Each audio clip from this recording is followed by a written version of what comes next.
today for an evening that promises to be enriching. I am Alicia Lal, I'm the sub-editor at Architect and Interiors India, and I'll be the host for today. So let me start by telling you a little bit about this event.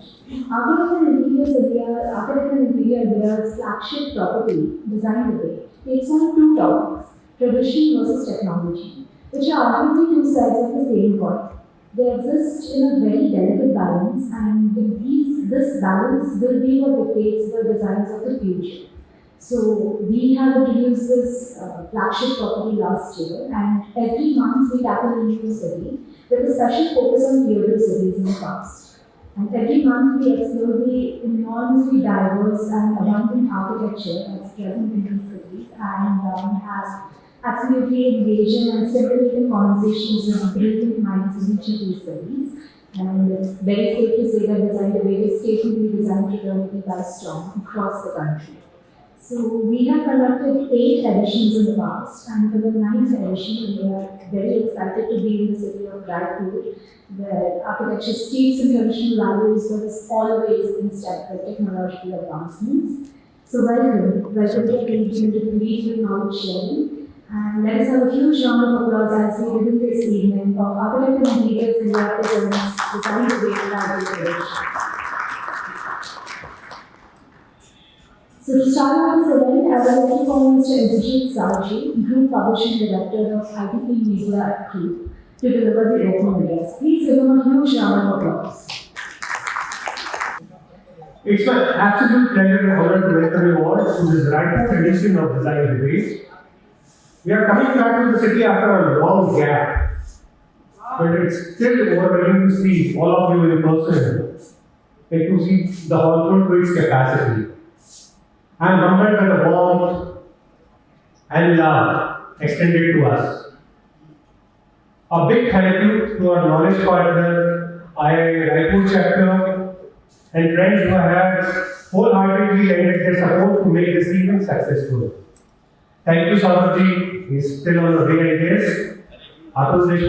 Saurabh, thank you so much. Atul Deshpande, Raj Prajapati, and all our speakers. A huge round of applause for them and for each one of you for being here and helping us make this event successful. Past couple of years have been really challenging for especially the design and construction industry.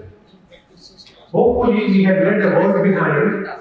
Fortunately, we have all gathered here today to debate on future of design and how we can strike a balance between tradition and technology. When technology versus tradition, whenever this argument comes up, it's tough to make a decision, since both sides have arguably justifiable explanations. I personally believe that tradition and technology go hand in hand and are inseparable. The technology that our ancestors have developed and have adopted have become tradition over years. For example, Vastu is the technology of the past, and we have the best of the historical monuments existing till today as a testimony to this technology of yesteryears, which today we call tradition. Today we are talking about metaverse. It's supposed to be the latest in technology. Or is it similar to what we have been talking about in Advaita Vedanta for ages now? Thus, the dance mentioned in the Upanishads, which we know as tradition, are today known as concepts of quantum mechanics and have been acknowledged by renowned scientists like Werner Heisenberg, Niels Bohr, and Edwin Schrödinger. These are few of the examples of many such amalgamations. We at Architect and Interiors India wanted clear answers. So, to settle things for once and for all, we pitted dawns against the next gens to find out who wins, tradition or technology. So let's hear it out from our experts in the field, from our esteemed panelists on which side they are. A big thank you to our sponsors for believing in us and helping us to bring this event to this buzzing city of Raipur to deliberate on these pertinent questions. A big thank you to KEI our associate partner. Thanks, Kamalkar ji. They have a stall behind where you can go and see how energy can be passed efficiently and cost effectively through wires, and how photos, pictures, and videos can be transferred at the same time. Amazing technology. Duro, our exhibit partner, thanks Karan for partnering.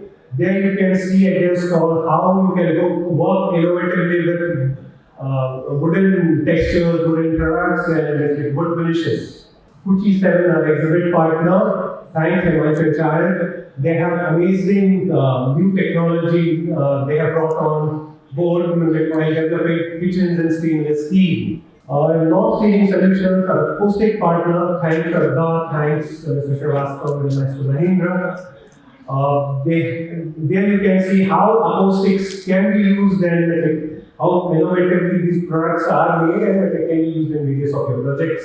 Before I hand over the forum to Alicia, so there are various verticals that we cover, there are various events that we do in different parts of the globe, and we're one of the fastest growing B2B media companies globally now. I'm coming short of words to express my thanks and gratitude for all the warm love and support you guys have extended to us. Without further ado, let me hand over the forum to Alicia, sit back, relax, and enjoy. Mr. Mukund Hambaide, the esteemed and honorable Mr. Hambaide, consultant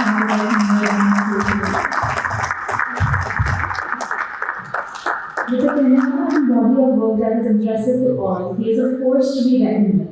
An incredible academician, he has served in the architectural academic circles for over 45 years, including being the head of department and the director at the renowned MIT Raipur in the past. Having worked as a consultant architect, he has designed and supervised buildings of immense scale at Rajbhavan, Vidhan Sabha, and RSU under the consultancy cell. He has also been the Director General at the Chhattisgarh Council of Science and Technology for more than a decade now, and is driven to ensure public welfare through technological innovations.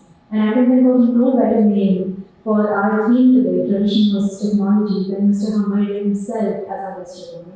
So without further ado, I would like to please invite him to the stage at the backdrop of a huge round of applause for the immense contribution to the video of the I also like to call Mr. P. Amrita, Senior GM Sales and Marketing, KAI Industries Limited, and Mr. Indrajit Sauji, Publishing Director, ITP Media Group, to join us on stage to do the audience.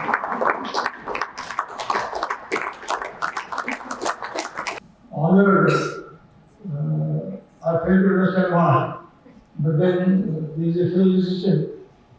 To many, I am honorable by virtue of being a teacher and by virtue of being an aged person. So I am honorable, but then that does not mean that I should be honored. So, anyhow,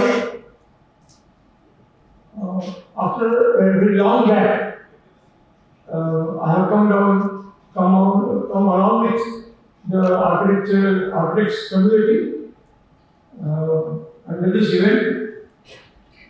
And the event is very remarkable, the topic itself of debate.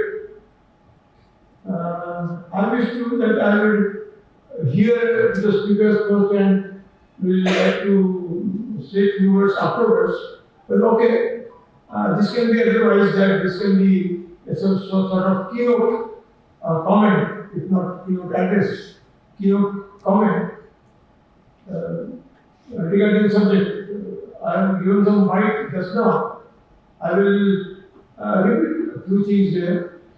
This term tradition and technology, as if tradition does not have technology, and technology does not have tradition, because you are using the word versus. There is nothing like versus if tradition and technology would go hand in hand, as I will say just now. But then there is a better word than tradition. Traditional, when we talk about tradition in the modern world, though it gets some respect, but then it is seen little negatively also. इसको हिंदी में दकिया leafy कहते हैं. कभी कभी परंपरागत पुरानी बातें बातों को झेलने वाला कहते हैं, लेकिन but if you replace this term tradition with a term heritage, it gives a different feeling. Heritage is established after a thoughtful work, thoughtful deliberations, and work also. Heritage gets established, and then that is passed on to the next generation to be kept intact, to be followed, and to be improved. Well, tradition in Hindi, if you take the terms, heritage is parampara and tradition is paripati. Just people go on doing something and then it becomes a tradition. Need not be essentially thoughtful process. Yet, without going into that difference, and I take tradition as a heritage also. In history, when we talk about tradition or heritage, we go to history. And in history of architecture particularly, the style which was followed in a particular geographical region called country or nation was a traditional name given to the style of architecture, like Greek architecture, Roman architecture, Byzantine architecture, Egyptian architecture. But slowly, before Renaissance, the things got shattered, and suddenly in Renaissance, the old things, old heritage traditions, were re-involved, and followed. As a tribute to that, a modern style, you can say, or modern architecture came up. And that time, what is modern? It was very well said, very often said, in initial period of modern architecture, that not doing what was done in the past is modern. So the negative definition was done. So not to follow. Renaissance was evolving the things, and as a reaction to it, the modern architecture came up with a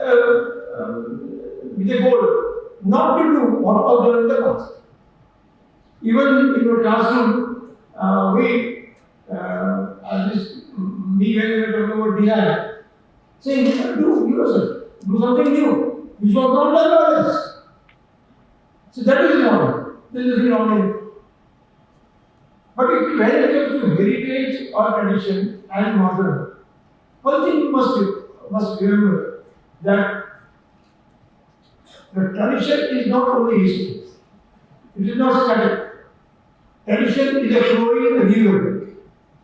It goes on changing, it has to change. Of course, there are certain misunderstandings about tradition. And the misunderstanding comes with one particular thing. Or there are two aspects. One is lifestyle. The architecture grows according to lifestyle. Architect does not dictate the lifestyle. He has to create an environment, or he has to provide an environment to people suitable to their lifestyle. And when the lifestyle changes, the architecture definitely changes in two terms. One is space organization. The space organization will be done according to activities which are part of lifestyle. And second aspect, very visible aspect, is forms and features of architecture.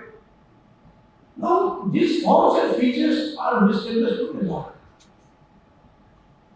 While adopting or even adapting those forms and features, the planning features, space organizations slowly went on changing, and we accepted not that way, this way. But when it came to forms and features particularly, one thing was common, that is type of building. Now the example given just now here, ancient temples, and we are talking about that as a tradition. It is a tradition. What temples? But not for building of the temple is not a tradition. What's the building of the bank or post office or corporate office or railway station or airport? Because the function has changed. The total utilization of space has changed. Now, unless you have understanding that you build something and put a door onto it or put a shaker onto it, sometimes. So that is not following tradition. Tradition has to be understood very properly. It was understood there, and so the contemporary architecture is a part of tradition, a part of heritage. The things were flowing, and it has come to us. We are part of it. No, we are building traditions. We are building heritage. It might be new.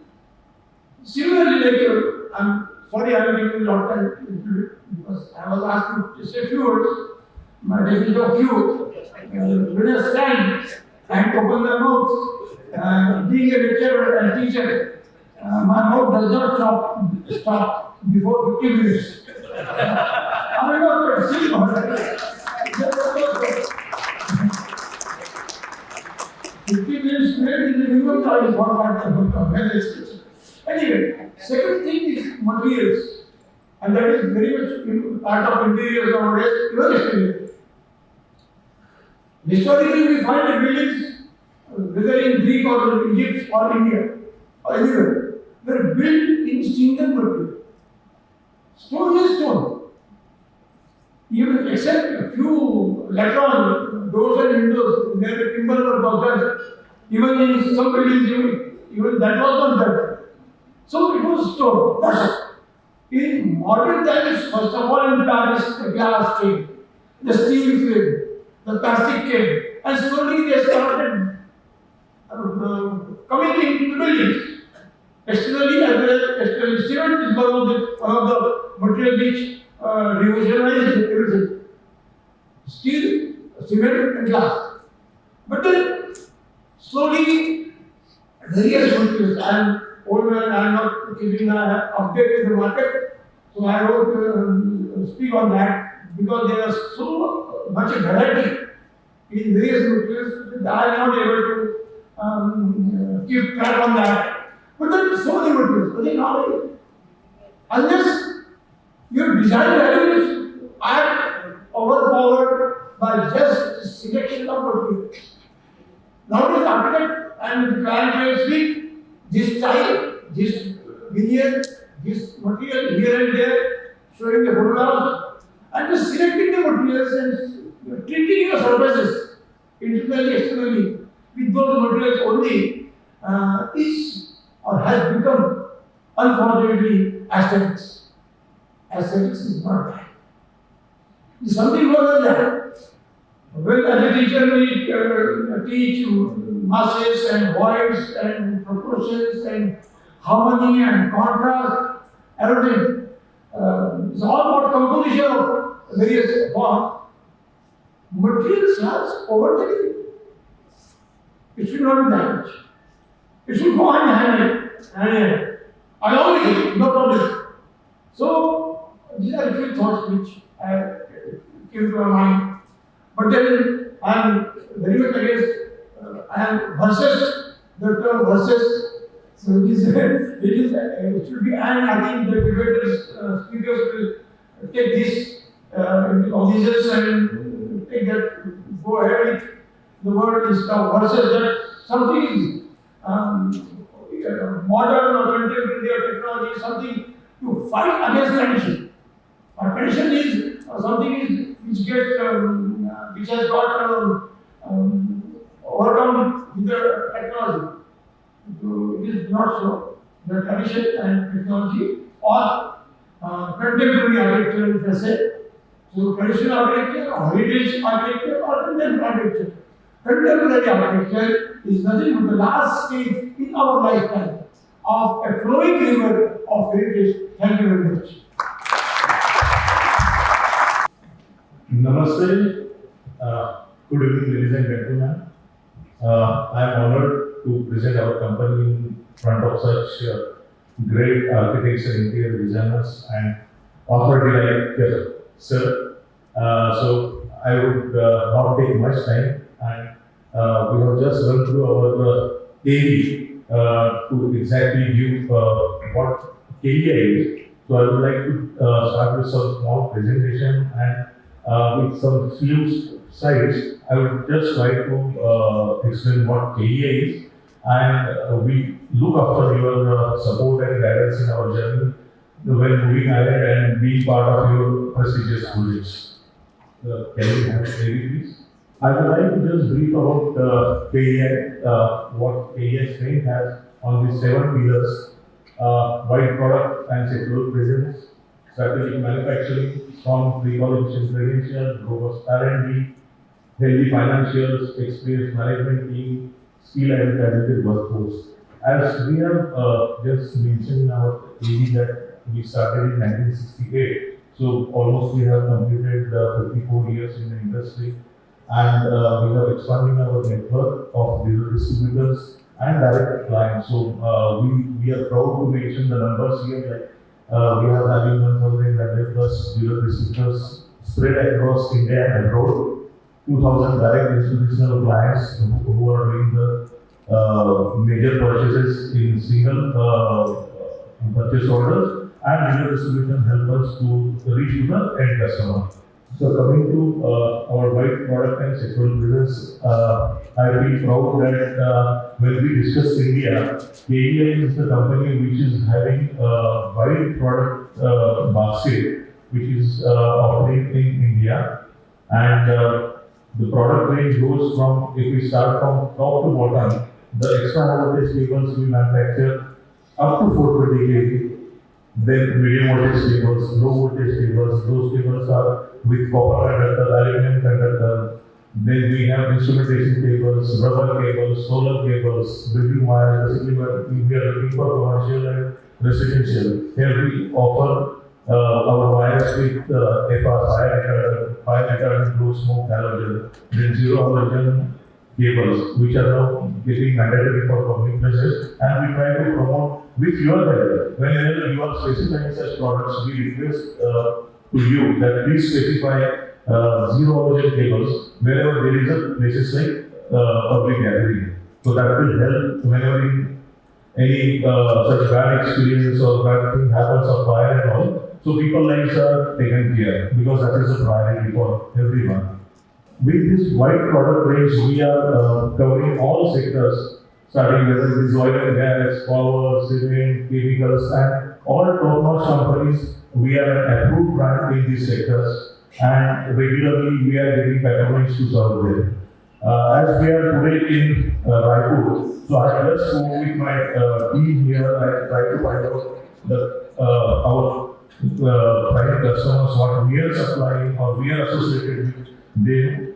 So I would just like to read out some names in this Chhattisgarh, like premium building segments. We are associated with Swan Movie Project, Walport Group, Jainal Group, Palm Berendio, Vishal Builders, Avinash Builders, Dream Homes, Singhania Builder, Wilcon, Vardhaman Builder, Ganpati Builder, Devar Wilcon, Bharatwaj Infra, Hariam Infra, and in government projects we are associated with IIT Bhilai, NIBSM, that is National Institute of Biotic Space, SBI, the project of Central Jail, International Cricket Stadium of Raipur, Smart City Naya Raipur, DK Hospital, AIMS, Ambedkar Hospital, and nationally we are approved brand with CPW, PWD, where the government projects are, and we become preferred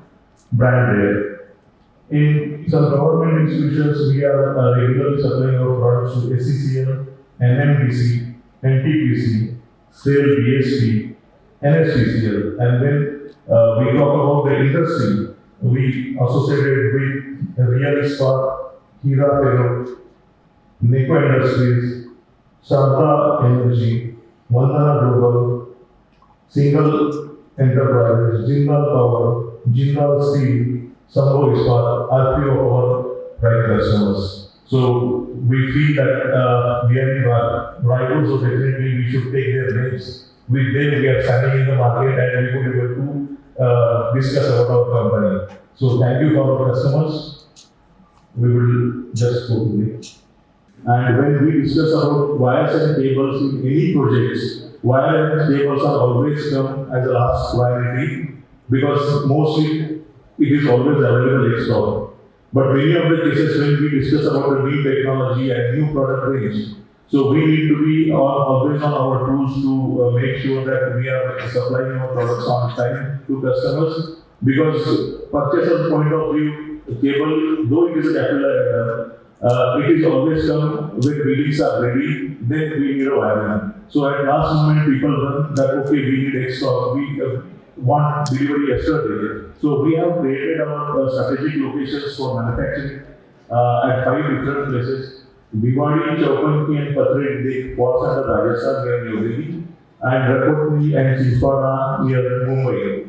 Apart from that, we are having our 23 pan-India spread godowns where we are maintaining our major wires and cables, as well as it is supported by our channel partners. We in Kenya we call them Kenya Kutum. Those are the legal distribution network. We say it is a Kutum. Without Kutum, we can't move. So they are also maintaining very good quantity of wires and cables which are always required at last moment. So we were able to give timely deliveries of our product and make sure that whether it is wires, all type of colors are available, all type of wires as we mentioned, whether it is FR, FRL, resonance or zero version are available in stock. When we discuss about these manufacturing facilities, we proudly say that not in India, we are supplying to more than 50 countries internationally. So when we are going outside, definitely people demand for the international certification, whether it is low voltage cable, instrumentation cables, extra high voltage cable. So our products are tested with CCTV for our 400 kV cables, 220 cables, BR in UK for wires around the capabilities of cables, then DNV GL for our offshore kind of cables. ERA, IRDA with those institutions in India, CPRI and NLDL. The next pillar of our strength is our strong pre-qualification credentials. When we are having these five manufacturing plants, ISO is mandatory. And when we are talking about our extra voltage cable, we are having technical collaboration of a company called Brook Cables, which is a 150-year-old company. And we are collaborated with them past 15 years, and when we discuss or we work with the companies, those are international leaders, definitely we learn from them. So whatever we have learned, we are implementing across our other plants also. So ISO 9000, 45,000, 14,000, these are the regular mandatory things. Yes, it is required, but following them is most important. When we talk about enable accreditation, enable accreditation is given by Government of India for our testing facilities. And we can probably say that KEI is the first company in industry. Almost 15 years back, our lab was received this enable accreditation. And then it becomes a norm in industry that our competitors followed NABL as a pitching point. But the trend started by KEI. That yes, our labs are capable and even our product tested outside should match the results, whether it is at outside lab or inside the KEI labs. Our products are approved by consultants like Tata Consulting, Holtec, Toyo Engineering, Nakagati, EIL. These are the national as well as international consultants. When we are going outside, their approvals matters a lot.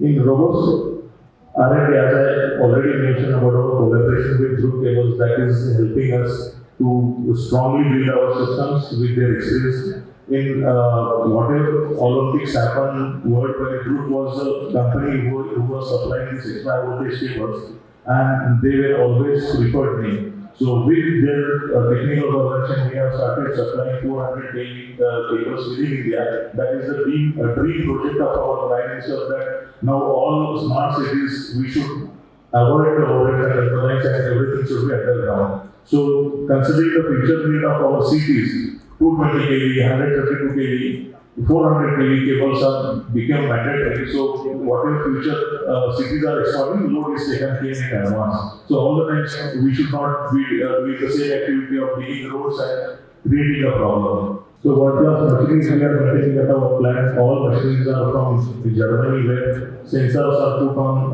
lines so we could able to measure the thicknesses of our insulation, inner sheet, outer sheet, and everything is monitored and recorded. For EHV cables, we carry on the EPC job wherever there is a request from our customers. So those in-house capabilities we are having with jointers, which are very trained by this group company, and they are available.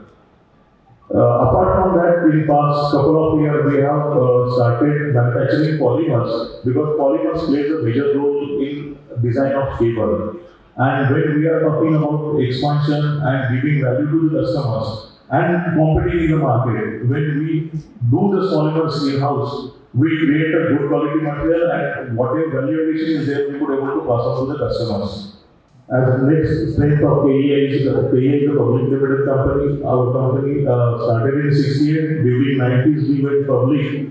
And from that point, I joined the company in 2002. That time, approximately our turnover was roughly around 70 crores. And if we see the graph of last 5 years, barring the COVID effect in 2021, graph is always going up. Now March is, we are at rate of March, we are expecting the turnover should pass 6,800 plus crores this year.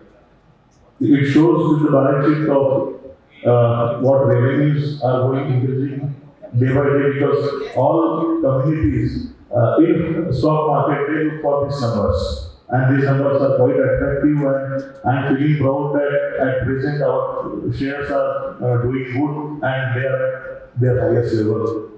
Without management team, no company can able to grow. So we have got scholar leaders with us, and under their leadership, we are working as a team. Mr. Anil Gupta is our CMD. Under his able leadership, the company has seen this growth. Along with Anilji, Archana is there. She is also involved in our strategic decisions. What next? What we have to do. So her thoughts are always there. Then new generation by Mr. Akshit Gupta. So he is also coming, already come on board and with his new ideas, he is collaborating with the existing team. Then for the finance, Mr. Rajiv Gupta, he always makes sure that whenever there are expansions, funds should not be a problem. Because without funding, we got, even though big dreams are there, without funding, we won't be able to move ahead. Next is Mr. Bhavat who is heading our sales and marketing. And with his leadership, we are spreading not only in India but outside also. And then Mr. Lalit Sharma is taking care of operations for our 5 plants. One more thing here I would like to elaborate. The management team consists of AGM and above is having almost 15 years of industry experience. And that experience really helping to give the right solution to our customers and think in advance with greater responsibility towards sustainability as well. With management teams required without team, we won't be able to move those. Leader is good, but team is equally important. So we have got good pool of 5,000 plus talented workforce across organization. As we mentioned that all functional heads are having industry and domain experience of 15 plus years in their domain, whether it is finance, production, quality, marketing. Then we have got 200 plus engineers who are supporting their at our EPC plant as well as in production. And at each level we are trying to get expertise in each department. Thank you very much. Thank you for listening patiently, and I request all of you that your guidance is required by us whenever your projects are you will be designing. Please keep us in mind. We will definitely give a better solutions towards wires and cables, and we would like to collaborate with you. I am looking for your guidance and support. Thank you very much. I would like to call to the stage our dear moderator, Mr. Raipur Sharma, co-founder at Raipur and secretary at Raipur Center to the stage. Please give him a huge round of round of applause. The architects could please come on stage and be seated. Starting off with the first architect Raj Prajapati. He is in practice for last 30 years in Raipur, and he's a pioneer in designing of institution and hospitality projects in and across Chhattisgarh. Please welcome. Next panelist, architect Bharti Upadhyay. She has an experience of almost 25 years and has designed a wide range of government projects. And next is architect Arun Pandey, the most senior of them all. He has an experience of almost 43 years of practice in Raipur, and he's currently involved with academics at NIT and IISb. Our last and not least, architect Dilip Panipuri. He has a wide experience of designing various temples across Chhattisgarh and has designed the Kotli Monument in Naya Raipur and has been designing a lot of government projects lately. Architect Prashant Agarwal, founder member of Creative Architects. He has an experience of 20 years. Just to give a brief, I would like to talk about, when we talk about tradition and technology, there's a lot about how things have evolved over time. It is not just architecture that has evolved, it is the society and how we work and how things happen in our daily life that has changed. And with almost a decade and a half to the new millennium, technology has taken center stage in our private and social lives.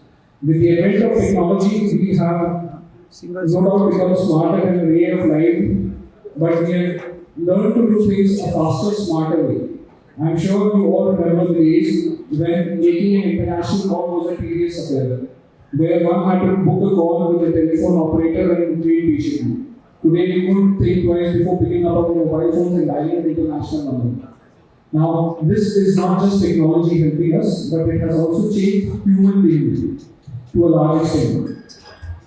There was a certain amount of patience required when technology was not so much evolved. This lack of patience in today's society is somehow an outcome and ease of doing things with the help of technology. With the millennium in technology and the globalization, since early ages in India, design has a significant part of our lifestyle. It was reflective of our belief.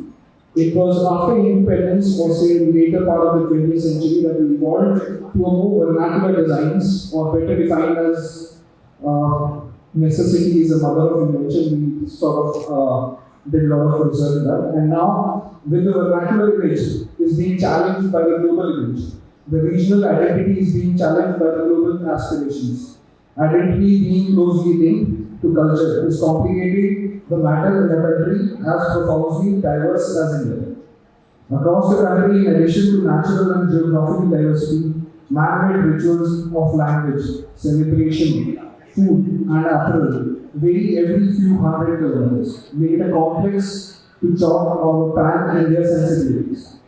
As a practicing designers, we face comments such as this does not look Indian, or reference to a cliche, this is Indian. Now, putting this whole thing into context, I will pose the first question to our panelists. I would first talk the question, how has practice evolved over the last decade or so? What do you think will be the evolution for the next decade? I believe everybody on our panelists has a experience of more than 20-25 years, and they have been experiencing this change in architectural practice, which has happened in the last so many years. So I'll first start off with Bharti ma'am. How has practice evolved over the 3 years that we've seen you practice? जब हम लोग ने start किया था तो computer and ये जो technology नहीं आया था, हम लोग ट्रेसिंग एंड ड्राफ्टिंग पे जाते थे, बहुत टाइम लगता था और बहुत कम शीट्स वगैरह हम बना सकते थे, बना ही नहीं पाते थे क्योंकि हमारे पास उसको मतलब चेंज करने में बहुत टाइम लगता था। अब हम बहुत सारे ऑप्शंस पर्टिकुलर एक सब्जेक्ट में बहुत सारे options at a time create कर पाते हैं और बहुत बहुत चीज़ें हम लोगों को इंट्रोड्यूस करा पाते हैं। और ये वॉक थ्रू एंड 3D जब से आ गया है तो ज़्यादा 3D व्यूज वगैरह उनको दिखा के ज़्यादा क्लियर कर सकते हैं। दूसरा उसमें जो कॉन्क्रीट में जो चेंजेस आए हैं, पहले हम 8 इंच 9 इंच की वॉल लेते थे, 8 इंच में आ गए हैं और कॉन्क्रीट के ग्रेड्स वगैरह भी बन गए हैं। और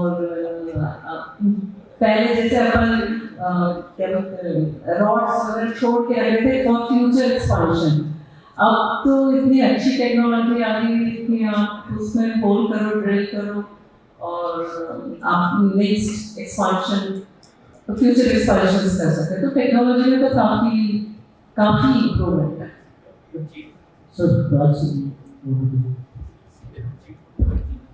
A small experience I just want to share.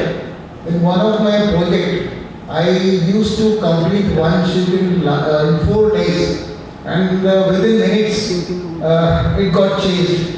Then it takes another 4 days to complete the same drawing with the revised version. Right now, options are there. So the technology started from that point, and in the last 23-30 years, I feel 3 decades, we have come to computers, we have come to software right now. More often, I think we are somewhere lacking, I feel, in softwares because we are not competing the way the software, the technology is changing. It's going very fast. As far as young generation is concerned, I feel they are very mug up of these softwares and they are doing well. But we have to move fast as yeah, you can say like that. Second important thing what ma'am is saying. Initially we have less materials, and right now the materials every year I think thousands of innovative materials are coming in the market. We are supposed to, if technology is concerned, we are supposed to look after that also and update our knowledge according to the technology. So, well, as for the changes in the practice is concerned, I recall my initial days when I started, working in Raipur after my graduation. It's been long time, and that was a very tough period in the sense that people were not at all aware of the role of the architect. What is the role of the architect? It was difficult to convince them, and they used to think the construction can be done only with the help of the contractor or the masons and all. Then after that things started changing, and I said after the development of the inception of the IT sector, we started having AutoCAD for the first time, and after that उसके बाद तो काफ़ी जो development हुए हैं, we are all aware of that. जहाँ तक कि आगे और क्या फ्यूचर हो सकता है, क्या डेवलपमेंट हो सकता है, what I understand is because जो है I think the Alexa will be leading that, and the things will be done on voice command. जैसे भारतीय पर्यावरण ने कहा, हम लोग जिस समय स्टार्ट किए थे आर्किटेक्चर का जो विथिंग स्टूडियो वर्क कहूँगा, तो उस समय बहुत सारे वर्क मैनुअल करने पड़ते थे, ड्राफ्टिंग में, और 3D व्यू भी उस समय हम लोग मैनुअली बनाते थे विद कलर, और क्लाइंट के साथ जब डिस्कस होता था तो कुछ चेंज करनी है तो ड्राफ्टिंग में स्टूडियो में काफ़ी समय जो है हम लोग का वेस्ट होता था, और बहुत लिमिटेड ऑप्शंस भी हुआ करते थे। साइड में भी मैनुअली मिक्सिंग कंक्रीट का होता था, लेकिन धीरे धीरे जैसे ही टेक्नोलॉजी आया तो बहुत कम समय में मल्टीपल ऑप्शंस हम क्लाइंट को दे पाते हैं। एक चेंजेस बहुत अच्छा है, और precast, purifier, ready mix concretes और ऐसे बहुत सारे टेक्नोलॉजी आए जिससे कल्पना भी नहीं कर सकते कि इतने कम समय में सब पॉसिबल हो पाता था। पहले कोई कॉस्टिंग करता था, प्रॉपर सेटलिंग करना, ढलाई करना, मैनुअली ये सब उसी में ही 6 महीने निकल जाता था बड़े स्ट्रक्चर में, जो कि अब प्रीकास्ट से बहुत काफ़ी समय हम बचा लिए और बहुत सारे ऑप्शंस भी मार्केट में आ गए हैं। और when I was AutoCAD packages, AutoCAD was just recently introduced. तो अब एक खास बात थी कि क्लाइंट एक ड्राइंग से सेटिस्फाइड हो जाता था. It is very easy to convince the client. Nowadays मतलब हम इतने ऑप्शंस देते तो लोग सेटिस्फाइड नहीं होता. ये प्रैक्टिस में बहुत बड़ा डिफरेंस आया है. Not only about design options but material से लेकर काफ़ी चीज़ों में बहुत ही ज़्यादा हार्डवर्क है. No it is good also, लेकिन फिर भी बहुत सारे क्लाइंट्स हमें ऑप्शंस देता है कि दिस इज माय चॉइस. कहाँ से इंटरनेट से और डाटा आता है वो पहले नहीं था.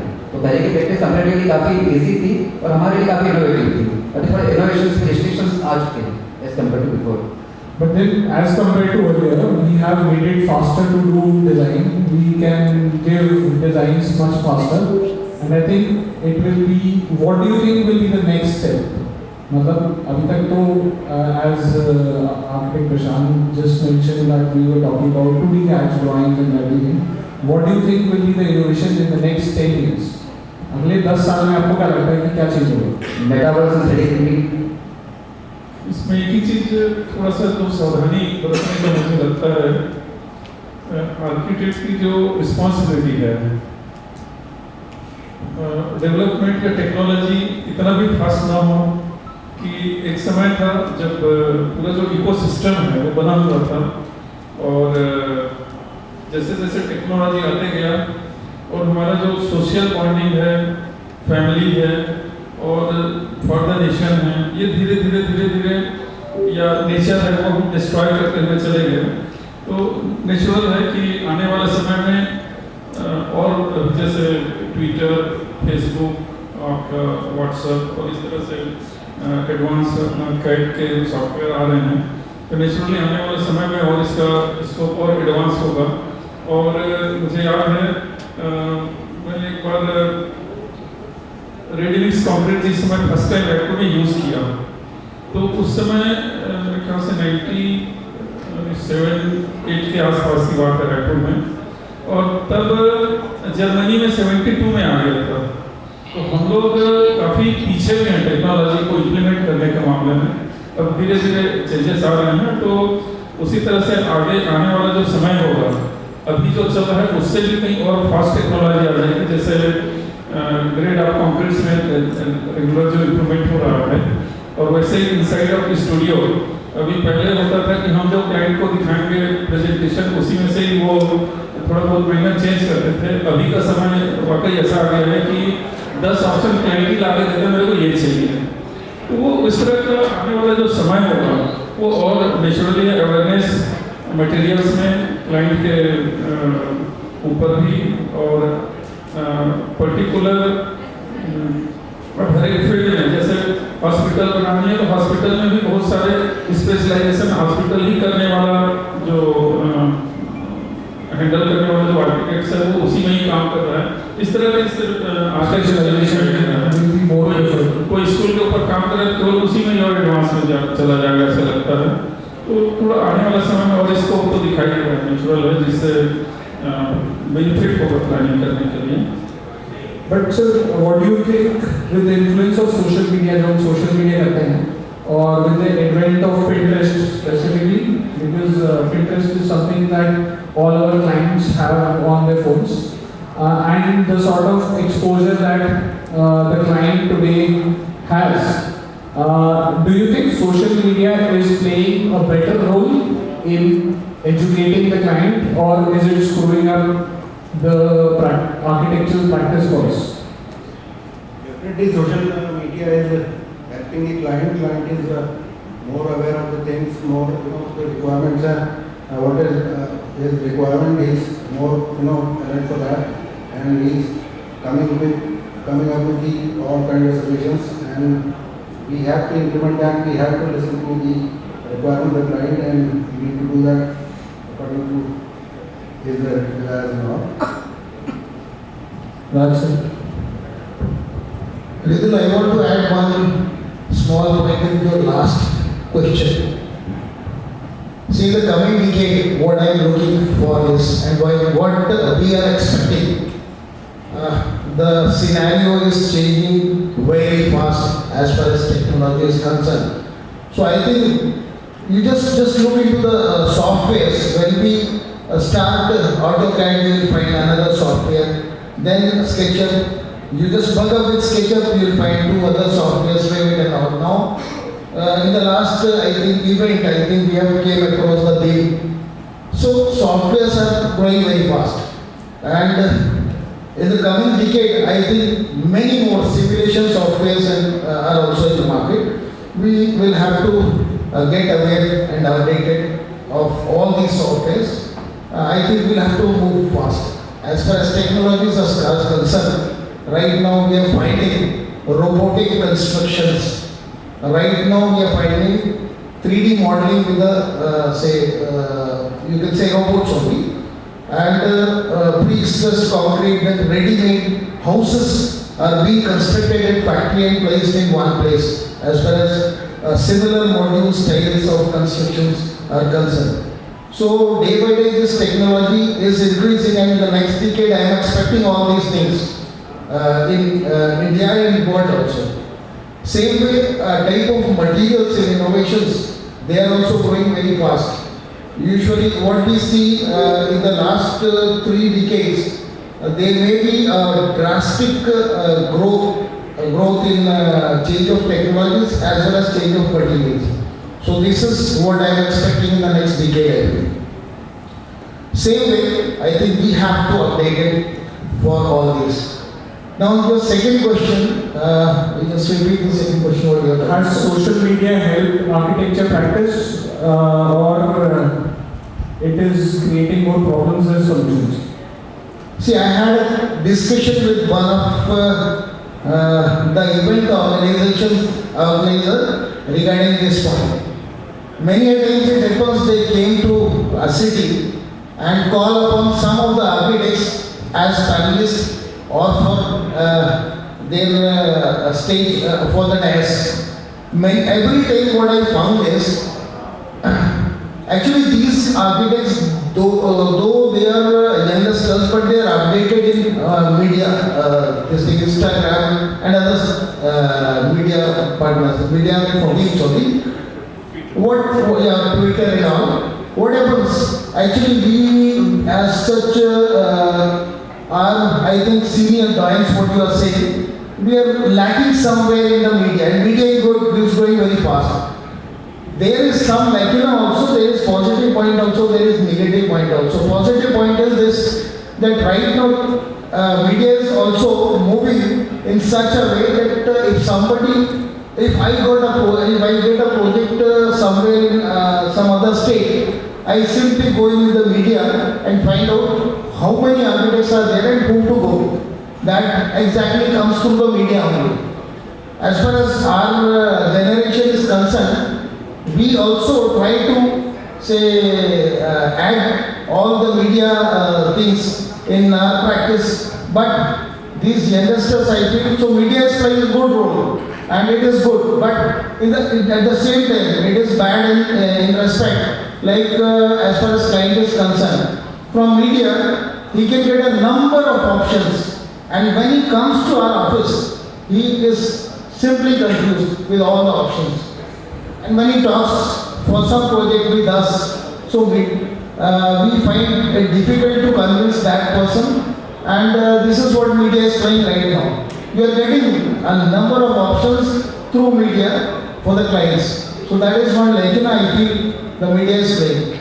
But then that is also helping a lot of clients to actually understand what are all the possibilities that are there. Since as we architects, we know what is possible and what is not. That is for us. But as a client, I would say that he gets a lot of options and he can actually choose or give you preferences as to what he likes and what are his preferences. Because when we talk about architecture, it's not just about plans. Because when we talk to our clients, most of them we talk about plans and sections and stuff like that, which he is not aware of.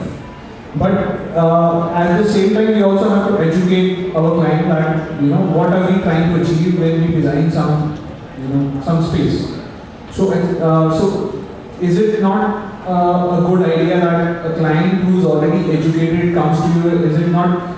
It is not easy. Is it not easier for us to explain it to him that this is not a good idea and this can be a good idea? views will be different, sir.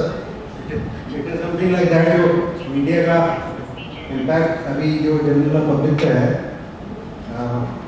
Talking about the other field, जैसे medical field में भी आप जाएं तो patient की कोई doctor पास जाता नहीं, डॉक्टर को अपने बताने के पहले खुद बताने लगता है ये इसका ये बात कर सकते हैं, वो कर सकते हैं. Same kind of things are with us also, no. Doctor को पहले एडवाइस देने लगता है कि आपको ये करना चाहिए, मेरे को ये प्रॉब्लम, मेरे को ये problem. Things are like that. We got to need to cope up with that. But as an architect, sorry. Convincing power होना चाहिए और सामने वाले की रिजिडिटी कितनी है. वो बहुत रिजिड होता है तो आप कितना भी चाहो कन्विंस कराना, वो कन्विंस होता ही नहीं है.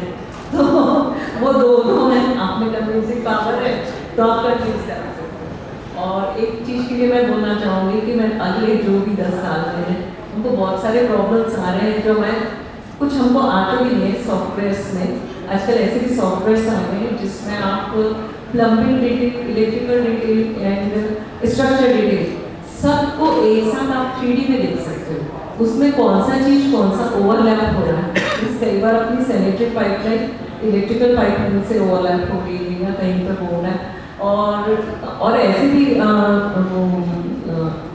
इंस्ट्रूमेंट आ गए कि सीपेज आपके कहाँ पे हो रहे हैं उसका भी वो एक्सरे निकाल देता है. अभी अपन ट्रायल एंड एरर में करते हैं, शायद इसकी वजह से सीपेज है, शायद इसकी वजह से सीपेज है. तो मैं चाहूँगी कि अगले 10 साल में कम से कम इस टाइप का एक्सरे कुछ आ जाए जिससे हमको पता चले कि भाई हमारा सीपेज कहाँ से हो रहा है और ओवरलैप कहीं पे हो रहा है, वो भी ना हो ओवरलैपिंग. और इस टाइप की चीज़ें आएंगी. अभी भी हम टेप लेके यदि हमको इस हॉल का इंटीरियर करना है तो हम अभी भी टेप लेके नापना शुरू करते हैं. या आजकल एक टेप आ गया जो आपकी लेंथ वेट नाप देगा. बट ऐसा भी होना चाहिए कि हम चलते जाएं और चीज़ें ड्रॉ होती जाएं. शायद ये आगे ऐसा मैंने सुना था, मुझे कंफर्म नहीं. अभी I think my thing is that we are very slow in adopting technology. We are way behind everybody else in the world, and that is why at some point of time we lack when it comes to deliverables of drawings. हम अभी भी we still stuck to the old methods of 2D CAD drawing where the world has shifted over to something which is BIM and all that, and they are even delivering. I mean, in India also there are a lot of large practices that are actually working on BIM to deliver some project deliverables which are faster, like what we do in a 2 dimensional, it can be done in 3D and it gives you a very large.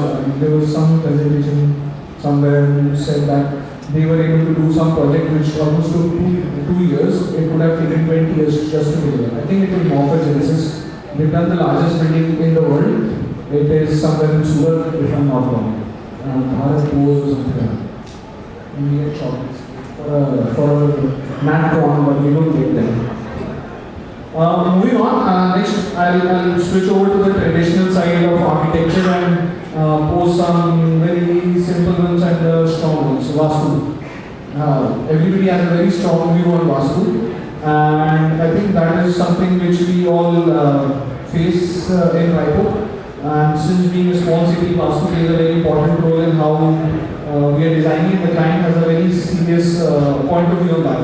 I would start with architect Prashant, and I would like to know what Vastu is for you as an architect, and do you see it as an aid to design a building or otherwise? If it is matter of science, I don't have any problem with. If it is matter of science, I don't have any problem with Vastu. But if it is matter of sophistication, then I have so many problems. What happens many times when client come, तो 1800 square feet का plot और 2400 square feet का plot होता है, उन्हें progress fund भी चाहिए. तो तब ये करने का बड़ा डिफिकल्ट होता है. 90% क्लाइंट तो वास्तव में करते हैं, हमें प्रॉब्लम ही नहीं है.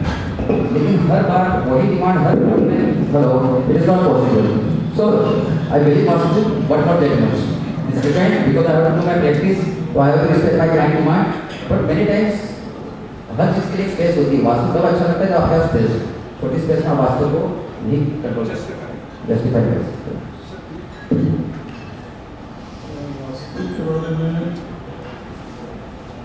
जब से इस सृष्टि की रचना हुई है, मैं वहाँ से थोड़ा सा फ्लैशबैक में जाना चाहूँगा. ब्रह्मा जी ने एक पंचतत्व से पूरे ब्रह्मांड को बनाया. धरती, आकाश, पानी, जल, अग्नि, और वो इस तरह से बनाएं कि वो इकोलॉजी सिस्टम जो है उसको सबके लिए कंफर्टेबल हो, चाहे वो ह्यूमन के लिए हो, वाइल्ड लाइफ के लिए हो, बर्ड्स के लिए हो, नेचर के लिए हो। और बहुत ही सुंदर तरीके से पहले उन्होंने फॉलो अप करने के लिए जो हमारे ऋषि मुनि थे, कोई योगा के, आयुर्वेद के, अलग अलग फील्ड के ऋषि मुनि को उन्होंने इकोलॉजिकल को बैलेंस करने के लिए बनाया था। सेम टाइम में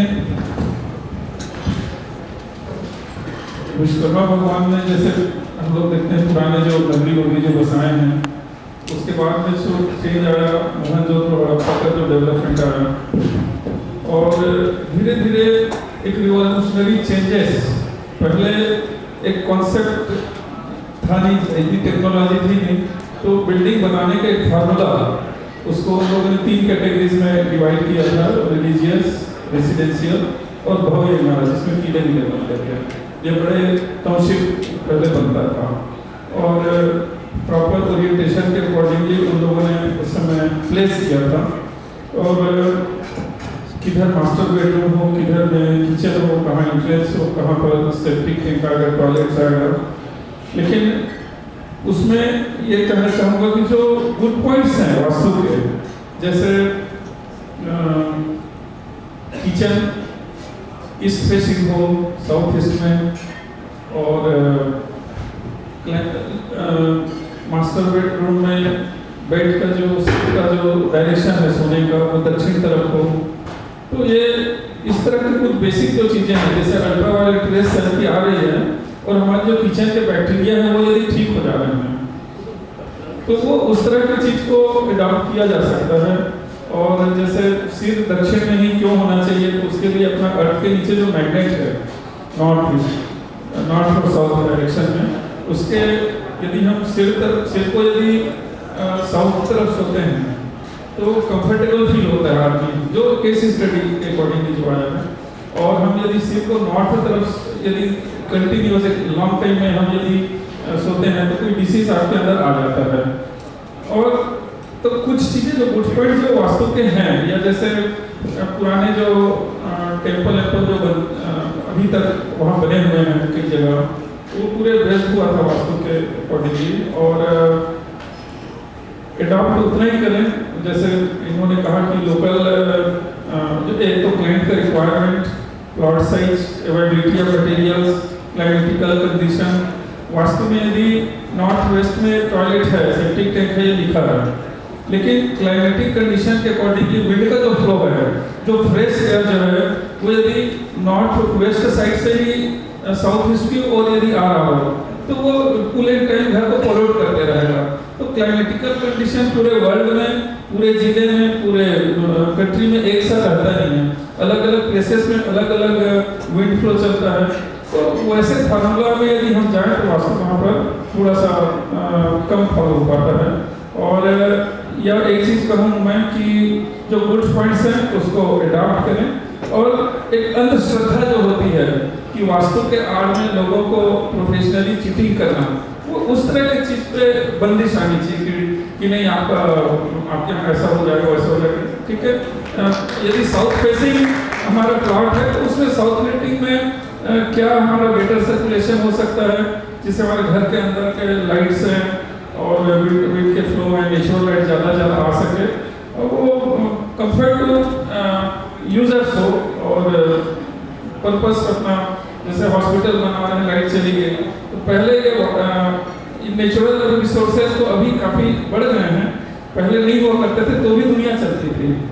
और टेक्नोलॉजी ऐसा भी ना हो कि हमारे मूलभूत जो चीज़ें हैं, ट्रेडिशनल का इम्पोर्टेंस है और आगे भी रहेगा, और ट्रेडिशन से ही हम इंस्पायर होकर आगे धीरे धीरे आगे बढ़ते जा रहे हैं। लेकिन हमारे जो एक वास्तु के अकॉर्डिंगली मैंने देखा था कोर्टयार्ड प्लानिंग, अपने गांव में अभी 80% आबादी हमारे विलेज एरिया में रहती है, और कोर्टयार्ड प्लानिंग बड़ा कंफर्टेबल उनके लिए होता है। और उससे मैंने बहुत सारी चीज़ें क्लाइमेटिक पॉइंट ऑफ व्यू से, हम यदि कोर्टयार्ड एरिया को ब्लैक फर्सी से यदि हम फ्लोरिंग करते हैं तो उसका टेम्परेचर हाई हो जाता है। यदि पत्थर हटा दें हम नेचुरल उसको सीमेंट से फ्लोरिंग करेंगे तो उससे कम टेम्परेचर आ जाएगा, मिट्टी बस रखेंगे तो और कम हो जाएगा, ग्रीनरी कर दें तो और कम हो जाएगा, वाटर बॉडी डाल दें कोर्टयार्ड में तो और ठंडा हो जाएगा।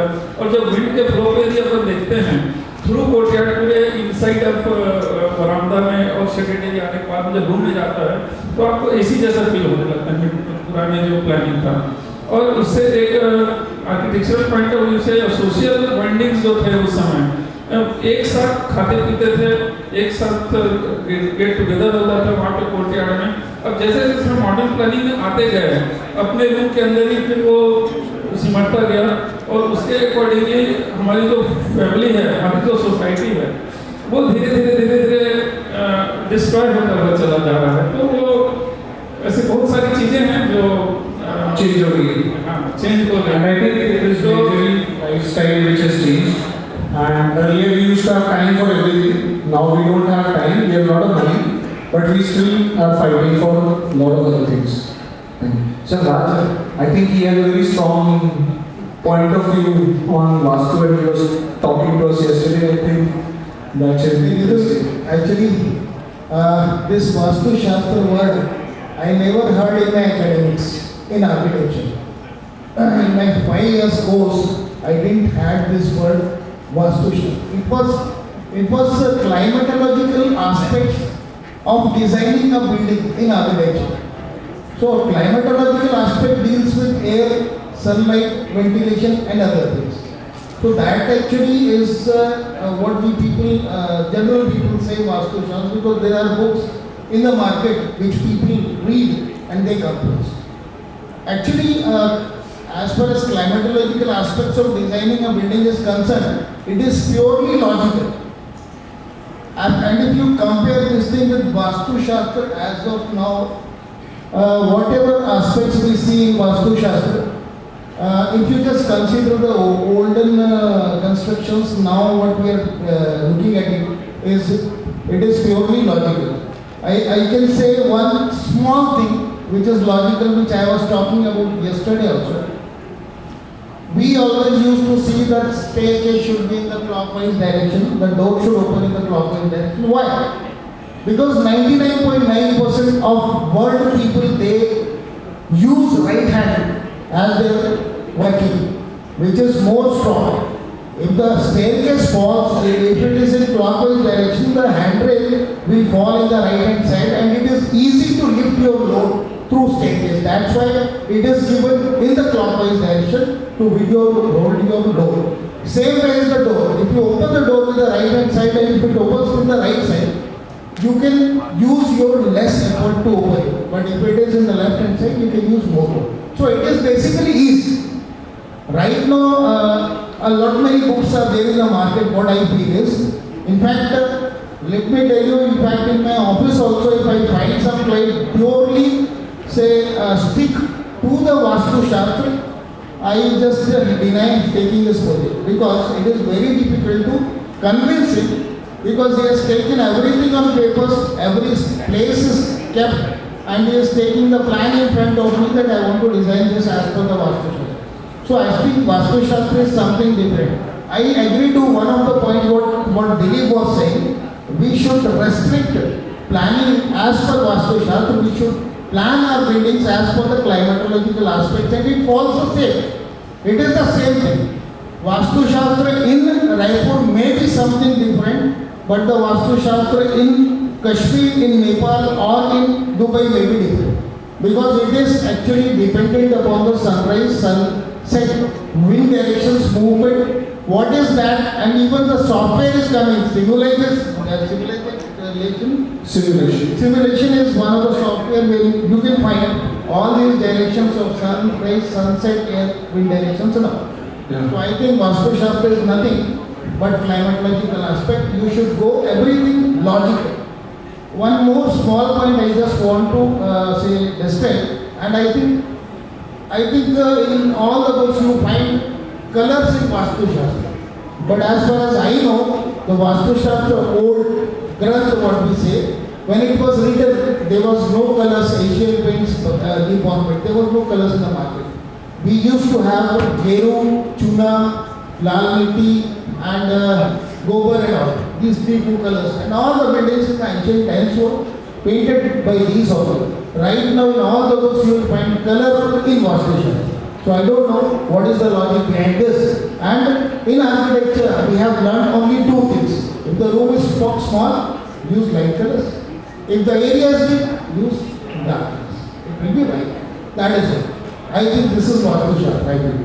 Yeah, I think it is also contextual to a lot of sense that earlier we used to have a different areas of houses that we are constructing. Right now we are looking at cities which have areas of around 1500, 2000, probably even lesser areas of plots. And earlier we never had getting to a place where we could, grab an image and say that this is contemporary.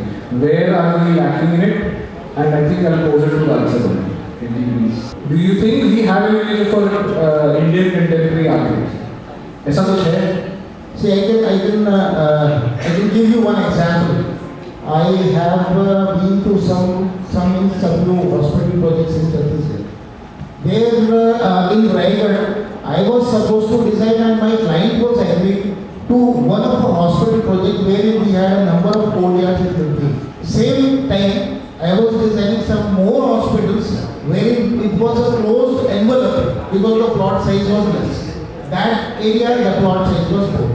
So right now what happened, when we design more courtyards in the hospital, and when the other project was when we designed it in envelope. So the whole building was air conditioned, and there the load I think was in fact 10% as compared to this building. Right. So ultimately what you are saying is, right now what is lacking in our design? I think it is that tradition needs to be followed wherever it is necessary. Not we are completely going into the modern architecture, what Hambadesh was saying. We are using all the modern technologies, not looking into the traditional system which needs to be followed as far as right now Meena ma'am is saying, in India, green building architecture is a mandate right now. Is it? Yes, it is a mandate I think.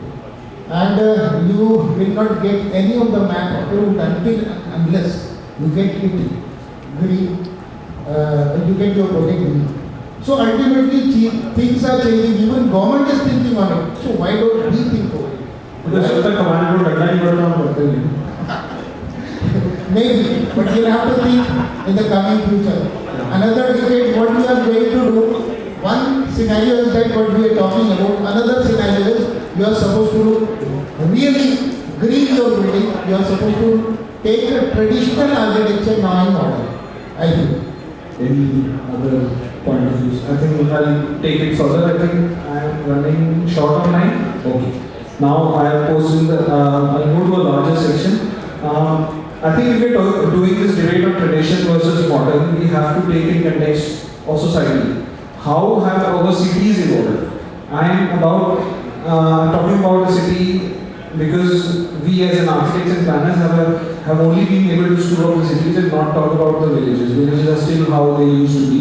We haven't screwed them up. Then we also have the new buzzword, a smart city program, where everybody is talking about smart cities and we want to transform our cities into New York, Singapore, I don't know why.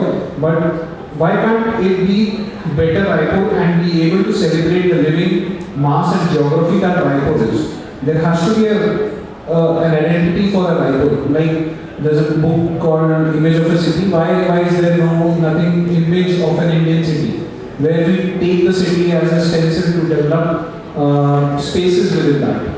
Are we architects neglecting the local knowledge as primitive and not technologically valid? And most of the times we end up designing buildings which are impractical and completely out of context, but also disrupt the contextual fabric of the city.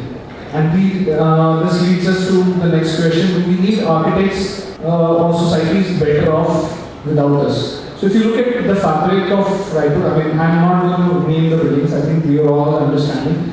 Are we not making buildings which are more contextual and which people can have better access to? And I'm talking about in terms of public buildings. In terms of public buildings, does Raipur not have a lot of institutional buildings which give people the access to a good sort of architecture? Are we lacking in it? Do we need improvement in it? And as a city, does Raipur have an image or not? How do you think is the way forward for our city right now? What do you think is the next step for the city of Raipur? What should change? What should be the next thing? हम तो देख ही रहे हैं road बन रही है and there is a skywalk which is supposed to happen. In today's context, In which context you are asking this question? Because as far as our opinion as architects are concerned, I think Raipur, we have to do a lot and we are supposed to do a lot for Raipur. Right now what is happening in Raipur, if Raipur is concerned, as far as my case is concerned, we are expanding horizontally in all the directions. We are supposed to limit the area first of all. As far as Raipur is concerned, we are supposed to limit the area. I think in the last 3-4 decades, the area has extended to approximately 400 times. So to have a different identity, to have a identity of Raipur, first of all, we have to find out the points, in which points we are supposed to work for the better Raipur. We talk about smart cities. Smart cities means Raipur is a smart. Now smartness in Raipur is what? We just put on some 30, 40 or 400 lights, it is smart. Wi-Fi also. Like DK's building, what I have seen is smart city means you just put a light in the overbuild, you just putting a light in a building, it is smart. So you need to, these points actually are well taken and to be taken care by the architects fraternity. Any other comments from the panelists? मैंने एक आनंद समाज library का Facebook पे किया एक तरह से smart बनाया है उसको और काफ़ी जर्जर हालत में था बहुत पुराना था अपना धरोहर उसको अपलिफ्ट किया है उसको स्मार्ट बनाया है तो एक वो भी ऑप्शन है तो ज़रूरी नहीं है कि हम कंपोजिट पैनल में ये सब करके ही स्मार्ट करें उसके ऑप्शन अपनी चेंज कर सकते हैं एरिया चेंज कर सकते हैं मैंने उसमें स्ट्रेंथनिंग भी की.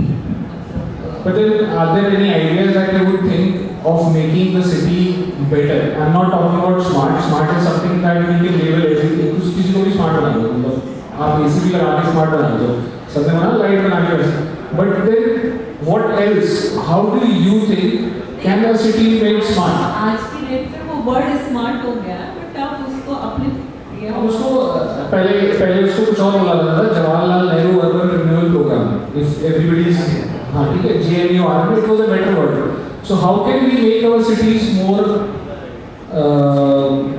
relevant?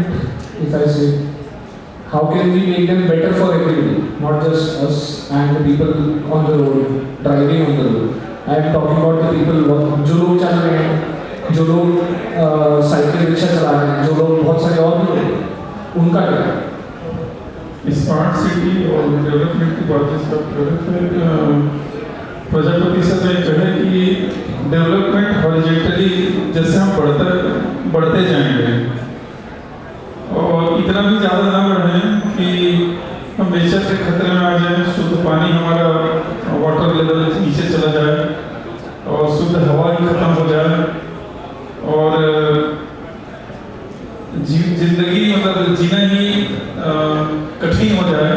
तो इस तरह का स्मार्टनेस जो है ना हो, नेचुरल है. आने वाला समय में जो हमने खो दिया है नेचर को फिर से रिहेबिलिट कैसे किया जाए in planning point of view से, तो उसमें एक तो ज़्यादा से ज़्यादा एग्रीकल्चर लैंड है उसको कैसे सेव करें, फॉरेस्ट जो बचे हैं उसको और कैसे बढ़ाएं और जो कमियां हैं उसको आर्किटेक्चरल पॉइंट ऑफ व्यू से जैसे ग्रीन बिल्डिंग कॉन्सेप्ट जो आ रहा है तो अपन हरियाली आजकल टेरेस में लगाने लगे हैं.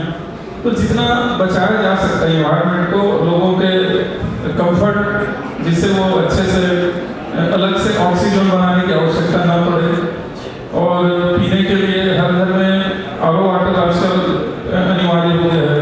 तो नेचुरल वाटर भी हम कैसे प्यूरिफाई कर सकते हैं अर्थ के नीचे के वाटर को जो पॉल्यूटेड हो गया है. स्मार्ट स्मार्ट के चक्कर में इंडस्ट्री इतना ज़्यादा भी ना कर दें कि पॉल्यूशन इतना हो जाए कि शहर में बसना ही मतलब कठिन हो जाए। और जो प्रॉपर जो रोडवेज हैं उसकी प्लानिंग ऐसी हो कि ज़्यादा से ज़्यादा अभी एडवांस जैसे इलेक्ट्रिक व्हीकल्स आ रहे हैं जिससे पॉल्यूशन कम हो। और आउटर साइड से ही ज़्यादा से ज़्यादा जहाँ रेसिडेंशियल एरिया है, पब्लिक एरिया है, उससे ट्रांसपोर्ट को कैसे अपन दूर कर सकते हैं। और नए रायपुर के डेवलपमेंट के हिसाब से हम आने वाले समय में जो फ्लाईओवर्स हैं, मेट्रो हैं और implementation of electric vehicle, solar system से चलने वाली जो चीज़ें हैं वो धीरे धीरे अडॉप्ट करें और हाई राइज में ज़्यादा हो जाना चाहिए। और मॉडल के चक्कर में हम गांव को ही ख़त्म कर दें, एग्रीकल्चर लैंड को ही ख़त्म कर दें, तो पता चला आदमी श्वास कहाँ से लेगा, पानी कहाँ से मिलेगा। हर एवरीबडी सब मिनरल वाटर बिस्लरी का नहीं पी सकता गांव का एक आदमी।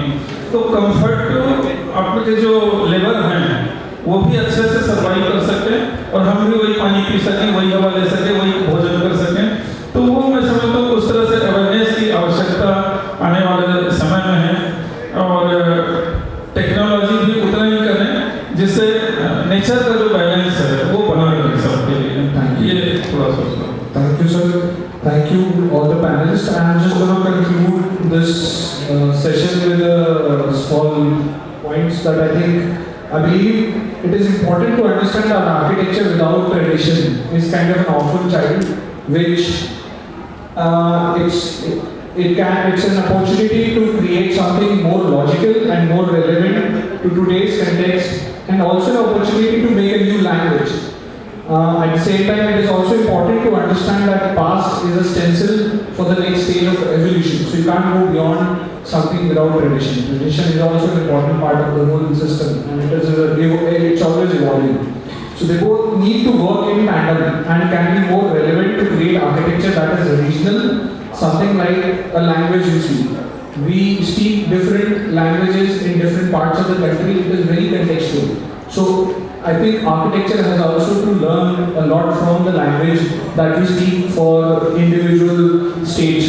So architecture can be something similar to that, and it can keep evolving with technology, and technology can help it evolve in a better way. And so does architecture can flourish and can have better relevance to the society. Thank you all the panelists, and I thank all the crowd for being patient and listening to me and the panelists. Please give them a huge round of applause once again. For the felicitations, I would like to call Karan Ahusha, Marketing Manager, Europla Industries, and Himanshi Nihani, Director, Zcon, on stage to do the felicitations. Some music in the background, and can we keep the applause going?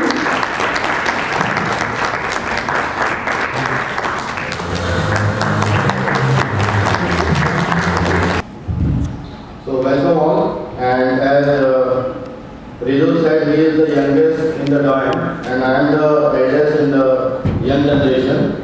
So I think welcome you all, and thank you I, Chhattisgarh chapter and Architect and Interior India magazines for providing this role of moderator in design debate. Today's topic, as you all know, that it's a tradition, heritage, architecture and technology. It's not versus the technology, as rightly said by architect Mukund sir, Ambati sir. So my role is to take these discussions to a meaningful and healthy and justifying end to this debate. So I am very excited for this small debate, and so I would like to invite all the panelists. So I will be naming all the architects, panelists, and so kindly take your seats on the dais. So starting with Ashish Roy, architect Ashish Roy. He has completed his architecture in 2004 from ITSA Indore.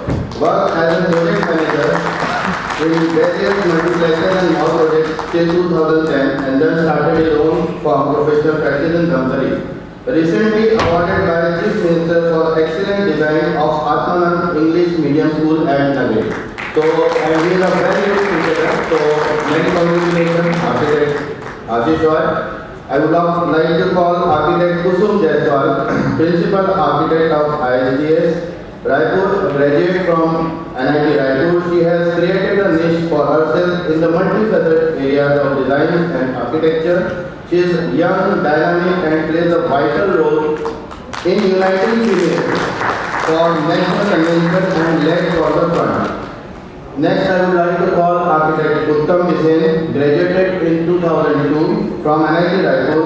He was visiting faculty from 2005 to 2018. So 13 years he has been a visiting faculty, started his firm in 2004. So almost 20 years of professional experience.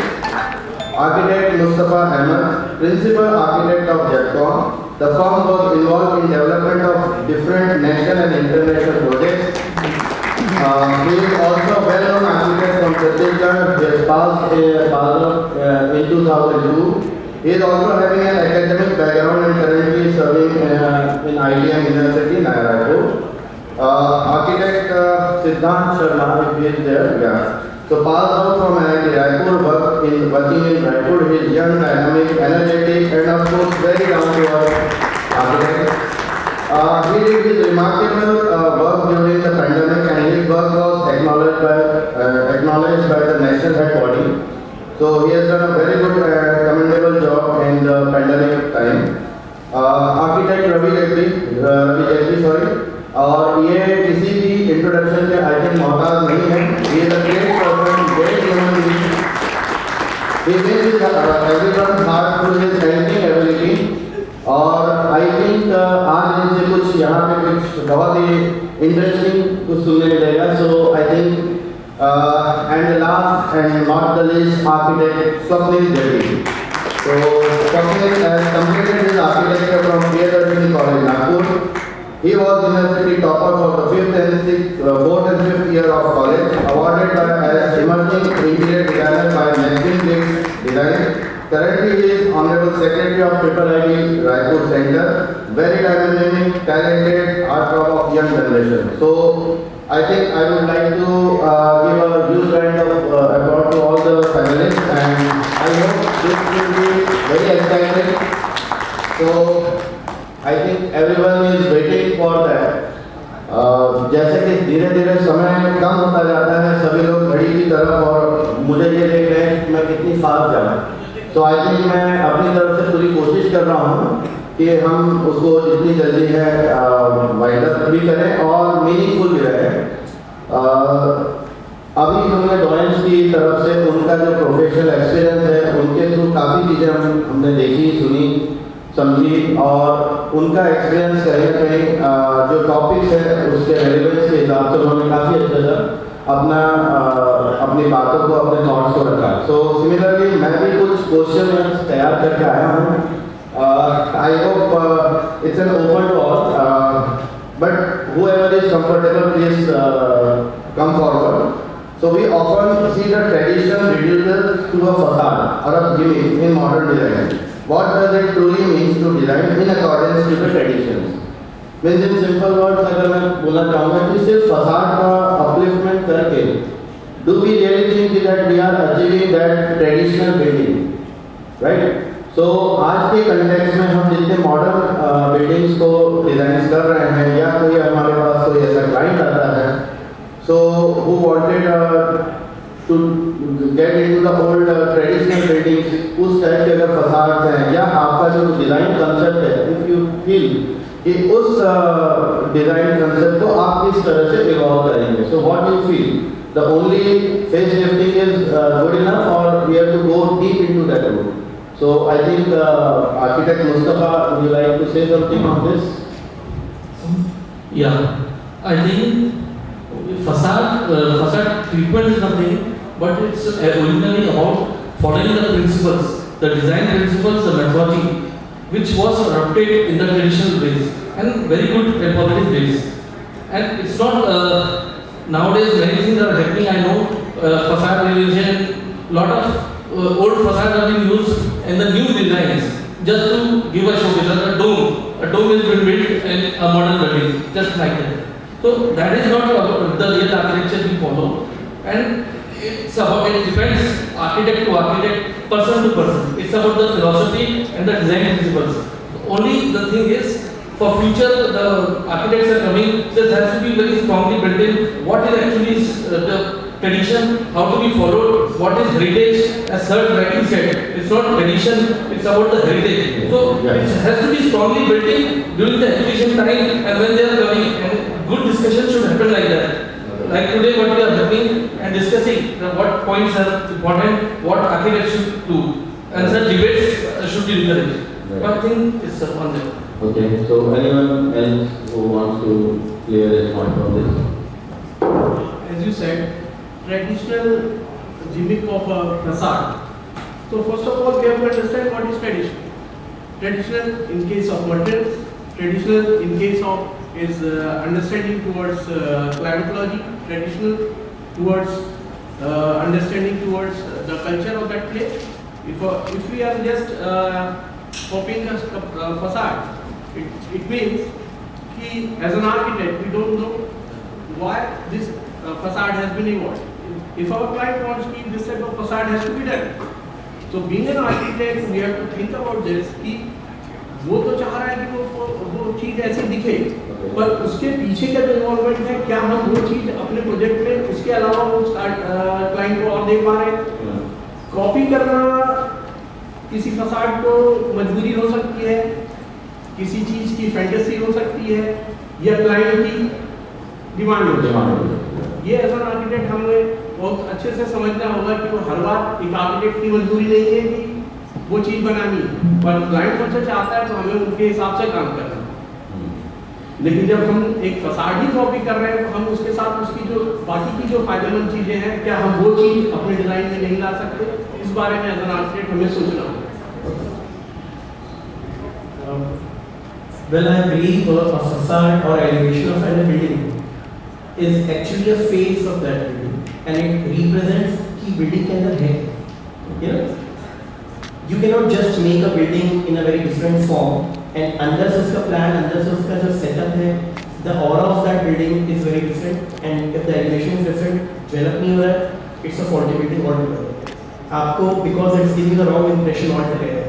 Building आपको बाहर से कुछ और दिख रहा है, अंदर कुछ और है, so it doesn't gel up in that way.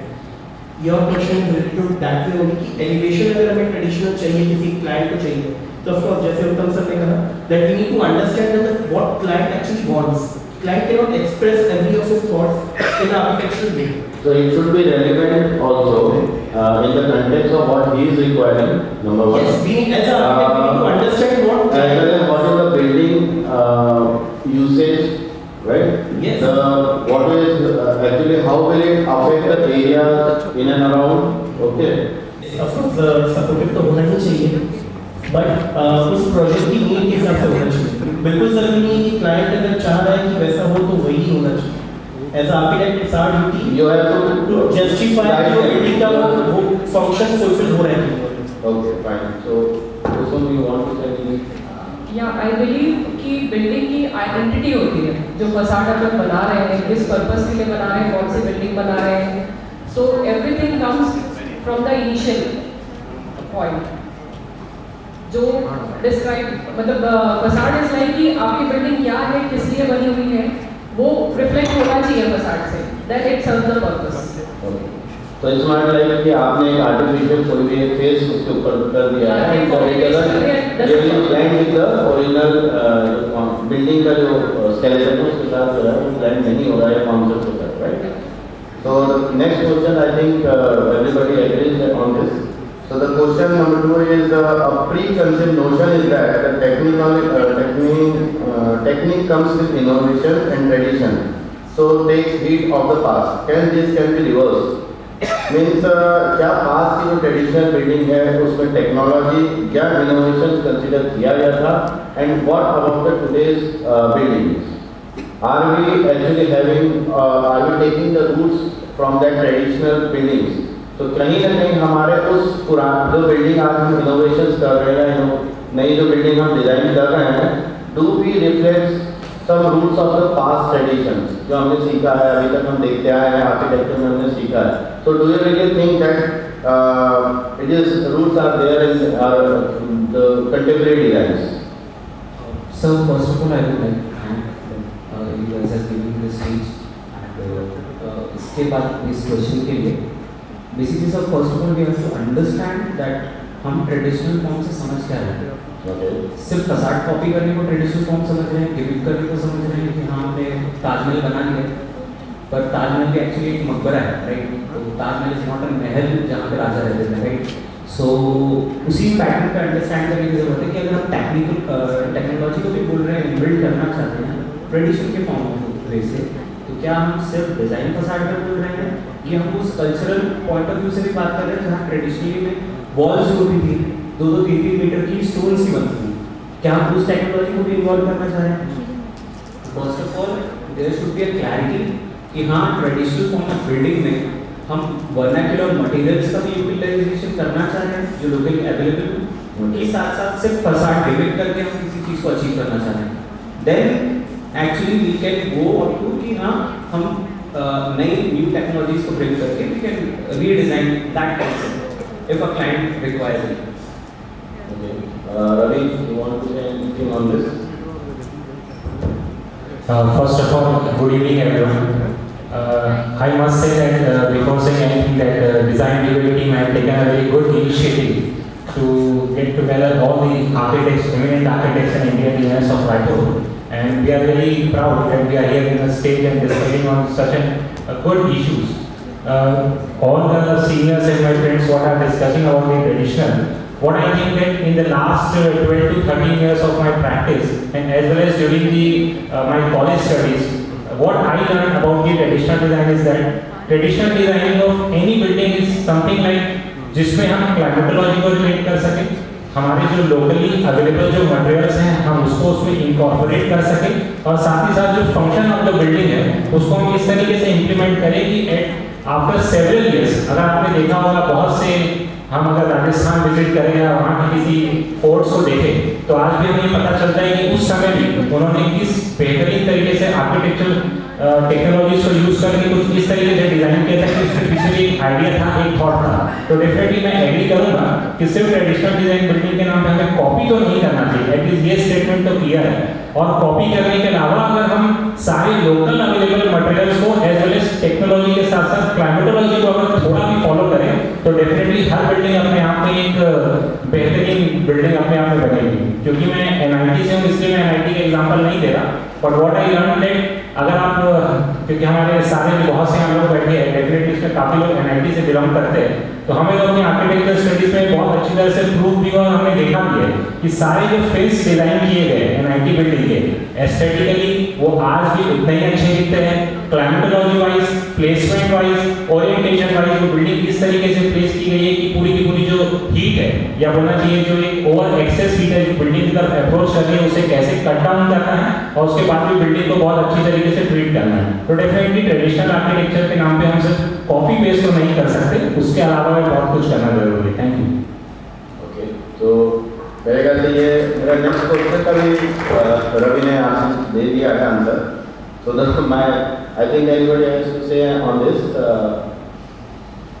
Okay, so the next question is an abundance of technology can lead to the form designs that is priceless. While it can be argued that traditional approaches ground the design in its context with material, climate, local architecture practices, etc. Hence, what do you think about the new buildings? So, are they doing in accordance with the climate? So, the local materials and what are your thoughts on this? So, as rightly said by Ravi Jaggi, that all the designs, whatever the architects or designers are building, that has to take into consideration the climatology, for whom we are designing, and light, ventilation, and everything else. In the drawings, I think Dilip sir and Raj sir spoke about the courtyard plannings and all that, because to keep the area and the building cool and all that. So I think आपके हिसाब से भी what is your thought on this? Should we consider all these things, climatology, building materials, vernacular architecture, and else while designing any building? So should it be considered, and how you think that it is relevant in today's context? I think design can't be discussed, architectural design can't be discussed without thinking all the points you said earlier. So these are the basics which we take, we understand, and then we take forward our design. And this is how the design process has to be. You can't defeat it is not about achieving the final result without following the process. So it is what you said, what words, these are all process of that. So it's very key as per me. Okay. Ashish? Good evening everyone.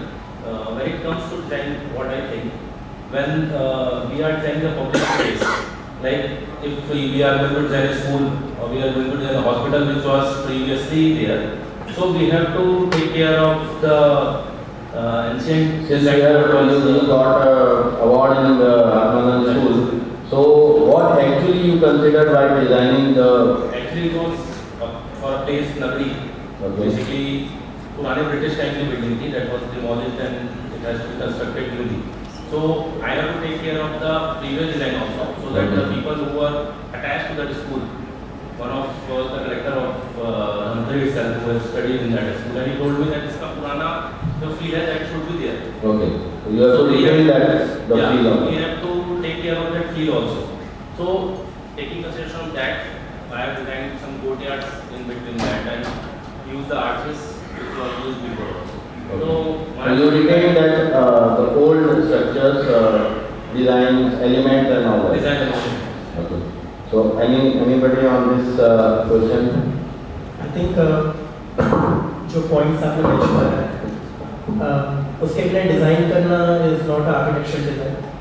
In that case, it will only become a structured design. Okay. You know, the techniques, the planning techniques, climatological techniques, and these all things are the basis of any architectural practice. Mm-hmm. If someone is not implementing it, of course, in many situations it is not possible to implement all of them. But jitna ho sakta hai, we need to try on doing that. But if someone is not considering them at all, then it is just a structure. It is not an architecture. Yeah, but what I believe that in today's context, right? अगर हम आज की date में देखा जाए तो बहुत छोटे-छोटे plots हो गए हैं. But still उसमें ये सारी चीज कंसिडर कर पाना बहुत मुश्किल होता है, difficult होता है. If you all agree. If we are thinking about say schools, if we think about a hospital or any commercial complex, so keeping all this into consideration is big there. So I think how we as an architect give justice to the all these fundamentals of this. There are a lot of projects, if I mention, multiple of them are designed by me only. I designed a house in we have a plot of 530 square feet, which is a G+2 bungalow, and it works fantastically in terms of climatic situations. So it's just that how much focus you are into doing that thing, or if you are just considering it to be a building, then nothing can be done. But if an architect tries to implement those things, it can be easily done. I don't find it to be very difficult. It's just that how serious you are about designing that particular project. Okay, so that actually changes from a designer to a good designer or award-winning entries. If you consider all these elements into your designing, and so anything you want to say? I want to just add, see about this, we can't ignore the basics. You have to take it very strongly, and design, as earlier said, is a process. So, and right approach has to be. That's it. Okay, so coming up to the next question. With the introduction of metaverse, the digital world of architecture is stronger than ever. What value could traditional practices add to this conversation? Do you think the way of designing, conceptualizing and understanding of an architect practicing since long time loses its value and roots or its uproot? So if you think of a metaverse, right, as in the balance also we have listed points, that new technology is emerging and how far this actually support an architectural practice, and is it a boon or is it a curse to us? So somewhere or the other we are restricting ourselves, and somewhere we get lot of काफी हम उसमें advancement हमको because of that advancement it is easy for us to actually guide our client and make them understand the things. So what do you think is it a curse or it is a boon? I would add, it actually is a boon, can't be a curse. only thing is you have to understand and you have to take it with the way. Just repeat the question. So my question was do you think the way of designing or conceptualizing and understanding of architect practicing since long time loses its value or roots?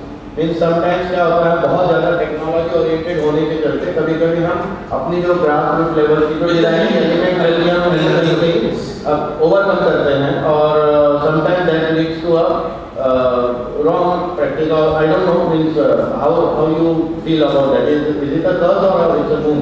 It's a very boon because the way technology is increasing, the way principles also has to be adopted to use this technology. Technology is actually helping that to just use the old principles to present in a new way and much better way. And the technology will it's actually for the whole new world and because the architecture will grow and it will have a new dimension. The only thing is it will be plus to somebody who is not able to achieve that caliber to go into that. But as architecture professionals, we have to take on that. We have to learn. We have to adopt that. So you I think a good architect. It's a good profession. Yeah, you have to keep a balance between all these things. So it's a boon for you. So I think you want to say on this point. Yeah, it is a very interesting topic we should discuss on it. Actually, it gives freedom to see what your design could be, and certain times it acts as a boon also because आप क्या सोच रहे हो या client क्या चाह रहा है वो चीज़ आप उसको अच्छे से एक्सप्लेन कर सकते हो. लाइक फॉर एग्जांपल Pinterest से कोई पर्टिकुलर इमेज एक क्लाइंट लेके आता है एंड ही फील्स लाइक कि वो उसके डिजाइन के लिए या उसके फॉर एग्जांपल उसके घर के लिए that is the best thing, right? But when we use those technology and make him realize no, मतलब it helps to make him understand. अपन बता सकते हैं कि no, it is not suitable for that particular area or it could be suitable. So we can use and we can create the virtual reality. We can work on the augmented reality and all. So certain times it helps a lot to make them understand well. So it is a boon. So for you it's also a boon. And what about Siddhant? I have a very small thing to add on it. हमारे सारे seniors जानते होंगे कि जब उन्होंने architecture practice start की थी, they have to draft their drawings literally on paper.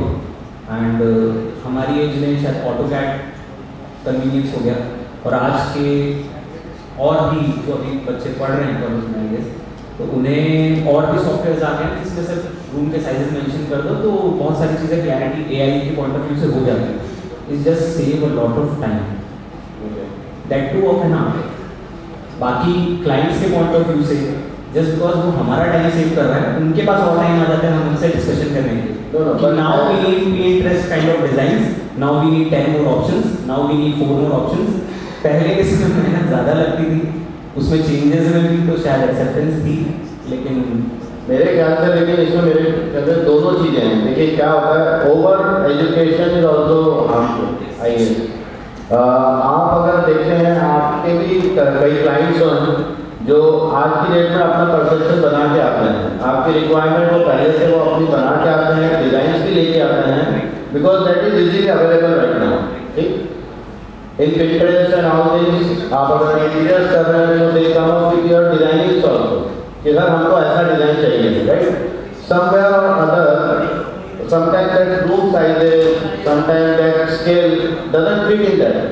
तो ये कभी-कभी कर्व भी होती है. This is what I feel. So मेरे हिसाब से बून है टू सम एक्सटेंट और कहीं-कहीं इसका गलत फायदा भी उठाया जा रहा है. So I think it's both ways. So something you want or Uttam you want to say something on this? Technology आने से और लोगों को समझा पाने में जब हमने इनिशियली अपनी प्रैक्टिस चालू की थी तब किसी को प्लान बता कर उसे समझा पाना बड़ा मुश्किल होता था. पर आज की डेट में जब टेक्नोलॉजी आ रही है आप अलग अलग सॉफ्टवेयर भी यूज़ कर रहे हो तो कहीं ना कहीं आप अपने क्लाइंट को एक बेटर अंडरस्टैंडिंग दे पा रहे हो जो उस लेवल का नहीं था जो आपके प्रोफेशन को समझ सकते. और जब आप उसको 3D में या फिर उस चीज़ों को स्टिमुलेट करके दिखाते हो तो he can understand your thoughts better और आपको अपनी चीज़ों को कन्विंस करने में बड़ी आसानी होती है. पहले के लोग शायद अपनी रिक्वायरमेंट भी बहुत अच्छी तरीके से लोगों को समझा नहीं पाते थे आर्किटेक्ट की उनको चाहिए क्या। वो तो कम रिक्वायरमेंट की वजह से 2 कमरों से काम हो जाएगा या 3 कमरों से काम हो जाएगा। आज they know what is semi formal spaces, what are balconies, what are courtyard, और उनको उसकी जरूरत क्यों है अपने घर में, क्योंकि कहीं ना कहीं उनको टेक्नोलॉजी ने अवेयर कराया है या इंफॉर्मेशन टेक्नोलॉजी के थ्रू अवेयर हुए हैं कि उनको चाहिए क्या। तो क्लाइंट के अवेयरनेस आने से आपका काम थोड़ा आसान भी हो गया। So I think 60% of or 70-80% of people are saying that this is boom. Ashish, you want to say? I am not completely agree with that. Client के लिए ठीक है, but where we are going. Okay. Being an architect, अगर हम देखें, मुझे remember एक artist एक client पूछते थे, he knows that this is 2 inches. Right. By hand you can measure that. Right. It is 2 inches. Right. Nowadays people using AutoCAD and all, they even don't know when we come to practice what should be the thickness of the section line, what should be the thickness of the elevation line, because from the grassroots level they are not studying that. What we were studying. So the education also plays in technology, plays a lot of role, I guess, because अभी हम younger generation को देखते हैं, अगर आप उनसे पूछे why you have joined architecture, because they said कि हमारी sketching बहुत अच्छी है, right? And when it comes to actually sketch any building or draft any by your hand, any room or something or furniture, but they lack in that, because ये जो point मेरे ख्याल से ऐसा है कि आप बहुत ज़्यादा टेक्नोलॉजी ओरिएंटेड है आज की डेट में, कॉलेजेस में फर्स्ट या सेकेंड ईयर के बाद से ही if you see that lot many software has come, right? So SketchUps are there are a number of so sometimes that is restricting yourself also. Sometimes जो thought process होनी चाहिए वो thought process, because आप एक computer पर बैठ के एक छोटी सी स्क्रीन को देखकर आप अपना जो पूरा डिजाइन कॉन्सेप्ट उसमें बनाते हैं, तो वो फ्लो या वो फ्रीनेस नहीं मिलता. This is what I feel. So what you have to say on this? I think उसमें पैशन की कमी है. If a student or architectural student or a graduate is not that serious about the example which you given, so he is not that passionate about it, और maybe उसको पता ही नहीं कि ये उसका passion है, वो कहीं ना कहीं उस चीज में लैक कर रहा है. No, but because of technology also. Yes, because of technology because it is getting things simplified उसके through, but still वो simplicity के साथ में भी one has to understand the details, the things which are important. So those minute details are very important, which everyone should know, every architect should know, जो basic है. So of course एक passion जिसको रहेगा to understand the design and the detail and also the minute small things which are in this, जो आपको कोई software नहीं दे सकता. So that is something जो आपको एक पर्सनल एक इंडिविजुअल के लिए इम्पोर्टेंट है, ना कि कोई टेक्स्ट बुक या फोर्सफुली आपको कोई पढ़ाया या कोई सॉफ्टवेयर आपको पढ़ाया. That is something which a person himself has to have that passion. No, but overthinking, overusing of this technology actually leads to somewhere थोड़ा सा स्टूडेंट इसमें इम्पैक्ट भी जो अभी पढ़ रहा है न्यू जो कमर्स आ रहे हैं. For sure, because उसकी तरफ ज़्यादा attracted है ना कि डिटेल्स है. So the next question is very debatable question, और I think थोड़ी देर पहले लॉरेंस के इसमें ये क्वेश्चन पूछा गया था, एंड आई थिंक हमारा पेपर लीक हो चुका है. सो द थिंग इज मेरे ख्याल से क्या कहते हैं, ये टॉपिक को अगर मैं फिर से छेड़ने जाऊंगा तो बहुत लंबा डिस्कशन होगा. हम will keep that in small and keep it short. So vastu and it's counterparts such as feng shui and other traditional practices borrowed from other cultures also find huge relevance in the Indian side today. So how relevant is it in your city? Do you all see challenges in Vastu, Feng Shui and other systems? So I think everybody is now facing this problem. So I think it's not a problem. Okay. I think it's a boon, but I don't know why duels it came as a negative thing. Okay. 11 years, it's 11 years for me in this city. I came here, I met all the clients, they all were bringing furniture in front of me, and he used to tell about Vastu. And first time I heard something about Vastu before I had never heard. But I started reading for 3 to 4 years. I read about everything about Vastu, the principles. It's a science, an Indian science, which is a great thing. And I strongly started believing in that and I followed in my practice. And my each project actually is part of, I start from the Vastu principles, the concept design. So it actually is your working or it actually increases your working? No, whether increase or nothing, but it's very, very important. It has shown the results in the project. Just to give an example, just now, in this 2022, I won an award for a school project. And in the jury also, I explained my design concept. And I told how the Vastu principles have been used for that. And that was agreed by the very own juries. And the Vastu actually is a science to be strongly followed. And luckily, we are Indian city. We are a part of the Indian community and it's so strong. But just to give you an example, I am from Muslim community. I am Bhori. So 11 years I did project. Maybe I have done around 20-25 residences here in Raipur. Another projects are in and around Raipur. And in the Bhori houses also I followed my whole design was Vastu. And now tomorrow also I am going to Raipur just tomorrow morning. Why I am going there? Just to explain them because they have problems. It's a Muslim house. They have problems as per Vastu in their houses. So they are calling me to solve that and do the design changes. So it's happening. It's really important. I think, and we find a lot of good changes with Vastu. So you feel that it's a very essential part of your designing element and it has to be considered. Every project of mine is as per Vastu. Okay, Ashish and Uttam, you are eager to answer that question. Mine is mine. I do agree. Vastu is a science. Okay. But as in science, there are some ifs and buts. So is in Vastu. If you follow Vastu, I will say a simple line. I will follow Vastu without living from this time. Is it possible? And our city is doing the same thing. We will follow Vastu without living open spaces on east and north. How it is possible in 2015 plot? So they want to take advantage of science without following the basic principle of science. So this is what Vastu is for me. You have to teach your client. So you have to consider Vastu as your it's a tool, it's a technology, and it's a scientific technology. And it's been proven. So as the debate says that tradition versus the technology. So even today also we are using those technology, the old this Vastu and all that.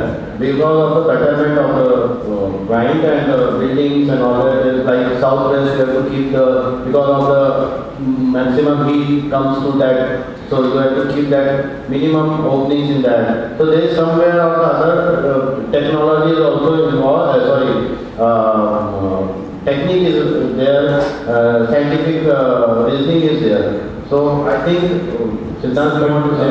Actually traditional form of architecture में जितना मुझे knowledge है मैं ये debatable हो सकता है but घरों में भी बाथरूम नहीं हुआ करते थे और आज हम डायरेक्शंस बताते हैं कि बाथरूम किस डायरेक्शन में होना चाहिए तो वास्तु का डेफिनेटली ट्विचिंग बहुत हुआ है लास्ट 2 डेकेड्स में वास्तु किस तरीके से फॉलो होना चाहिए और फैंग शुई का उसमें रिलेशन बहुत ज़्यादा रहा है तो आई फील हाँ हमारी एज ग्रुप में just to get the projects हम क्लाइंट्स के सामने बिल्कुल बोलते हैं we know vastu we have learn vastu we have seen YouTubes a lot of video tutorials पूरे देख रखे हैं yes we know about it and we design but जब हम सर के स्टेज में हम पहुंच जाएंगे तो हम शायद उसको फॉलो ना करें हम अपनी डिजाइन की बात करेंगे okay very well just one minute sir so जब वास्तु का पॉइंट आता है तो ऑफकोर्स जस्ट सर ने कहा it's complete science we 100% follow and understand science in that but आज के दिन में एक्चुअली जो वास्तु जितना हवा बना हुआ है it is a marketing tool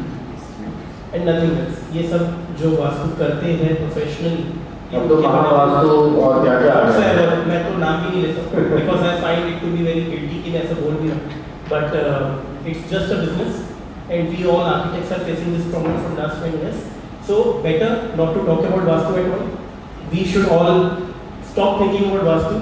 And of course client आता है, उनका माल है, उनकी बात मानो, रखो, आपको कराना है, ले आओ भैया पंडित बैठ के करा लो. Exactly. So that is the only thing why we are doing it, but I'm sure अंदर से कोई भी Compulsory नहीं होना चाहिए. Compulsory नहीं है. It is just that उनके माल के लिए हमें रखना पड़ रहा है because they want to get it done. तो रखो, but with a logic. Otherwise illogical design हो जाएगा उसके हिसाब से कर सकते हैं. Failure building है. So adding to software is very much difficult. Sorry. Adding to software is very much difficult. कभी वास्तु वाले बोलते हैं number of columns कितने होंगे. Who are there to decide number of columns कितने. Even color scheme also they decide. Yes. Even the height of vehicle they decide. Okay. In one of our project. That is they are advancing ना. They are advancing in architecture. जब हम समझ रहे हैं वो marketing tool है, क्या कहीं ना कहीं एज एन आर्किटेक्ट हमारी जिम्मेदारी नहीं बनती कि हम अपने क्लाइंट को समझाएं कि ये साइंस है, और साइंस को अगर आप गलत तरीके से अप्लाई करोगे तो आपके लिए बेनिफिशियल नहीं होगा. Or I think we should start educating ourselves and we should also learn Mahavastu and Vastu so that हम इसको काउंटर कर सकें. इतना ज़्यादा नहीं करना चाहिए. ज़्यादा पढ़ लो टेक्नोलॉजी बेसिक्स करिए. अब बेसिक आपने बोले ना अभी वो उल्टा काम करेगा. आपने बोला जैसे AI और टेक्नोलॉजी ओवरलैप हो रहा है, डिटेल्स छूट रहे हैं, आप महावास्तु पढ़ने लग जाओगे ना, आर्किटेक्चर भूल जाओगे. मत पढ़ना प्लीज. बहुत देर से रवि देखी तुम शांत बैठे हो. यू वांट टू से वो वास्तु फॉलो करते हैं. वास्तु फॉलो कर रहे हैं. तो अभी इसका मौत का टाइम हो गया है. मुझे ऐसा लगता है कि अगर वास्तुशास्त्र की जब भी बात होती है तो क्या वास्तुशास्त्र हमारे जो पुरानी पीढ़ी रही है या जो हमारे प्रीवियस ट्रेडिशंस रहे हैं उस पर नहीं फॉलो होता था क्या? डेफिनेटली होता था. तो मैं मेरी बारी जब भी आती है या क्लाइंट से जब भी मैं इंटरेक्ट करता हूँ, मैं बहुत ही सिंपली उन्हें बताता हूँ कि सर 100% वास्तु हम आपकी इस पर्टिकुलर छोटे से प्रोजेक्ट में फॉलो नहीं कर सकते. Number 1, whether you have to design with me और नॉट. नंबर 2, मैं उन्हें छोटे एक्सप्लेनेशन दे देता हूँ. जस्ट सिंपल एज इट कि चारों तरफ बिल्डिंग के आपको सेटबैक चाहिए. वास्तुशास्त्र कहता है डेफिनेटली उसका बेनिफिट ये है कि आपको लाइट वेंटिलेशन मिलेगा. At the time of fire either in your building और इन नेबरहुड बिल्डिंग आपको शायद थोड़ी सेफ्टी मिलेगी या अर्थक्वेक के समय. तो इस तरीके से थोड़ा उन्हें मैग्नेटिक फील्ड सब जानते हैं अर्थ की north south.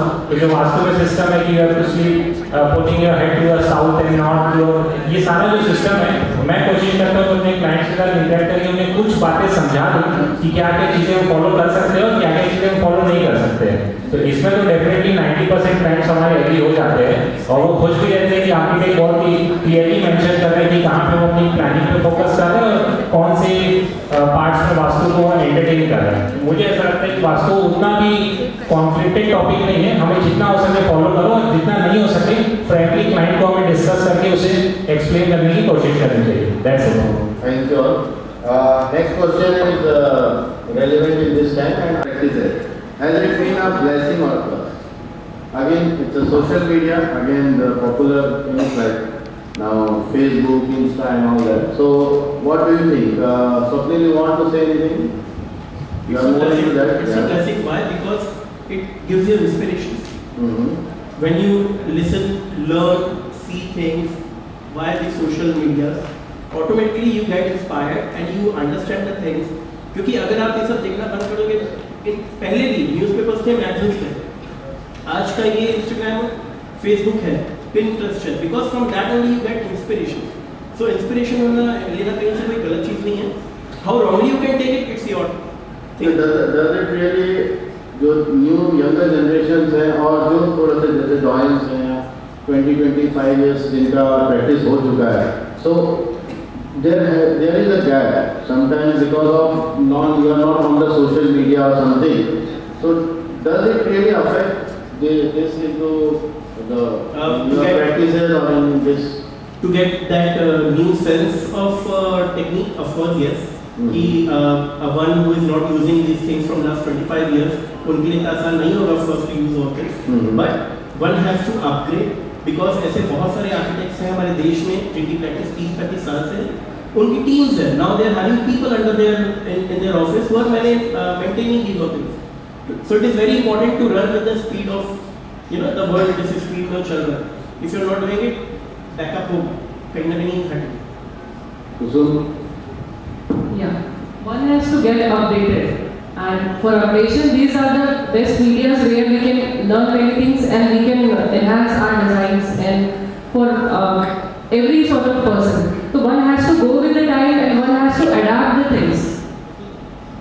part of life. One has to.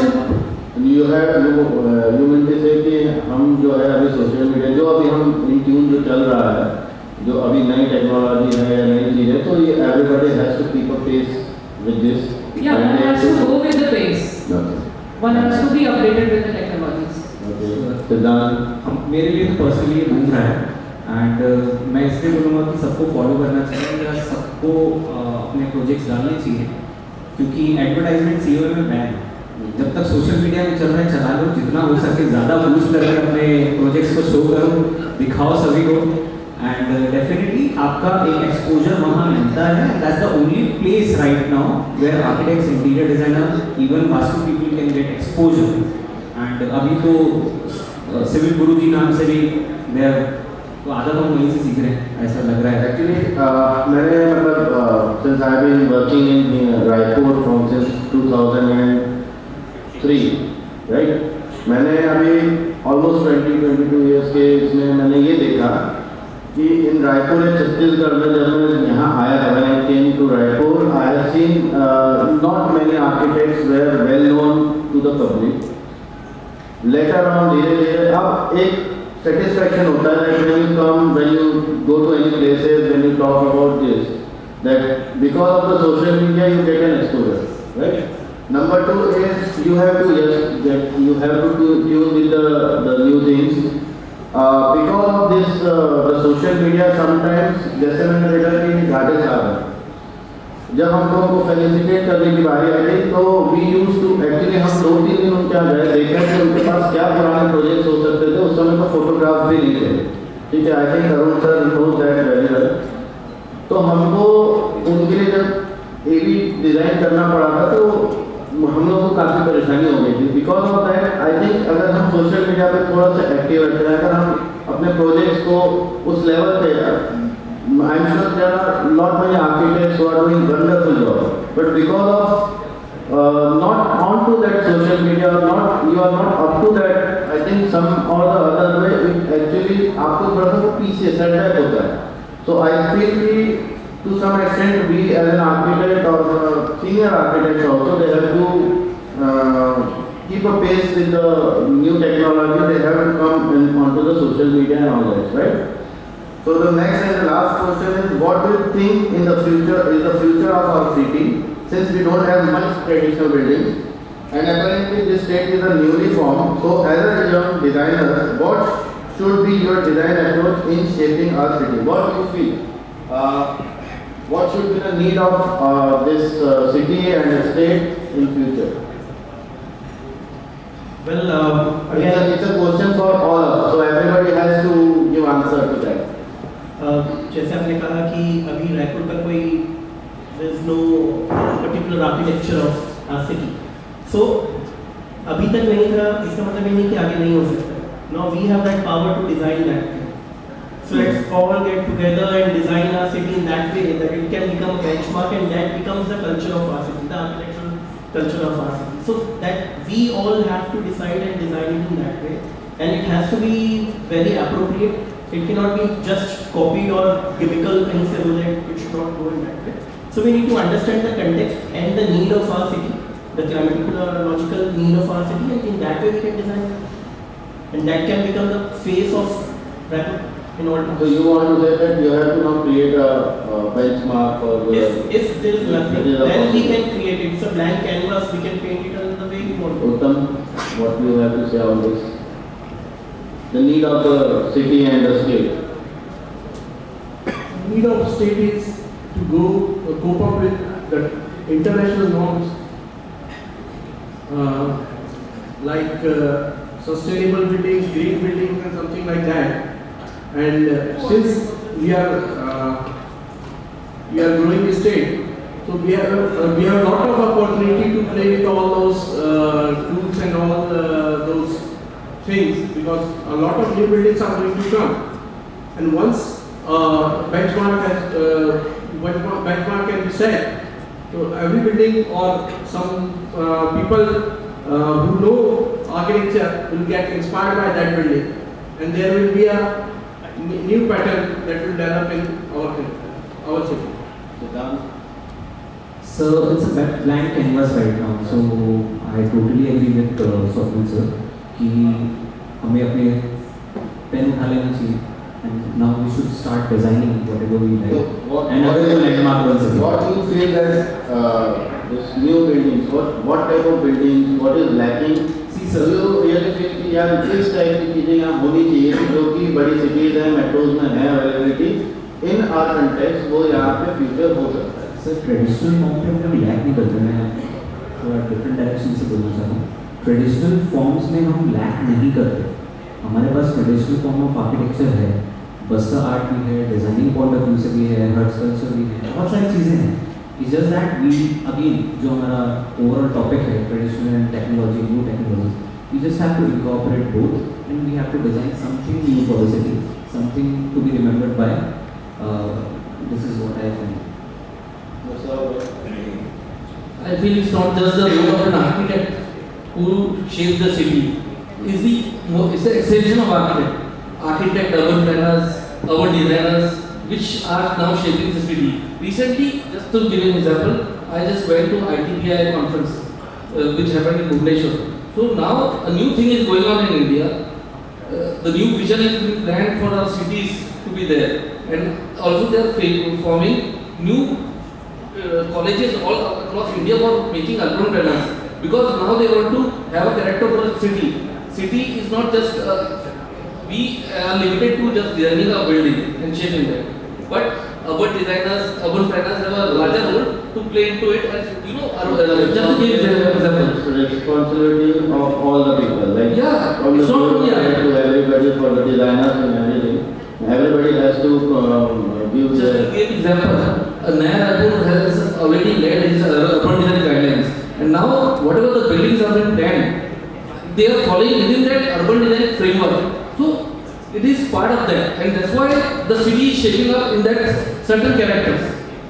So it's not only an architect; it's the role of a joint role of larger. They have designed on a macro level, now the micro detailing is going on. So Ashish, proper planning of roads, it's not infrastructure.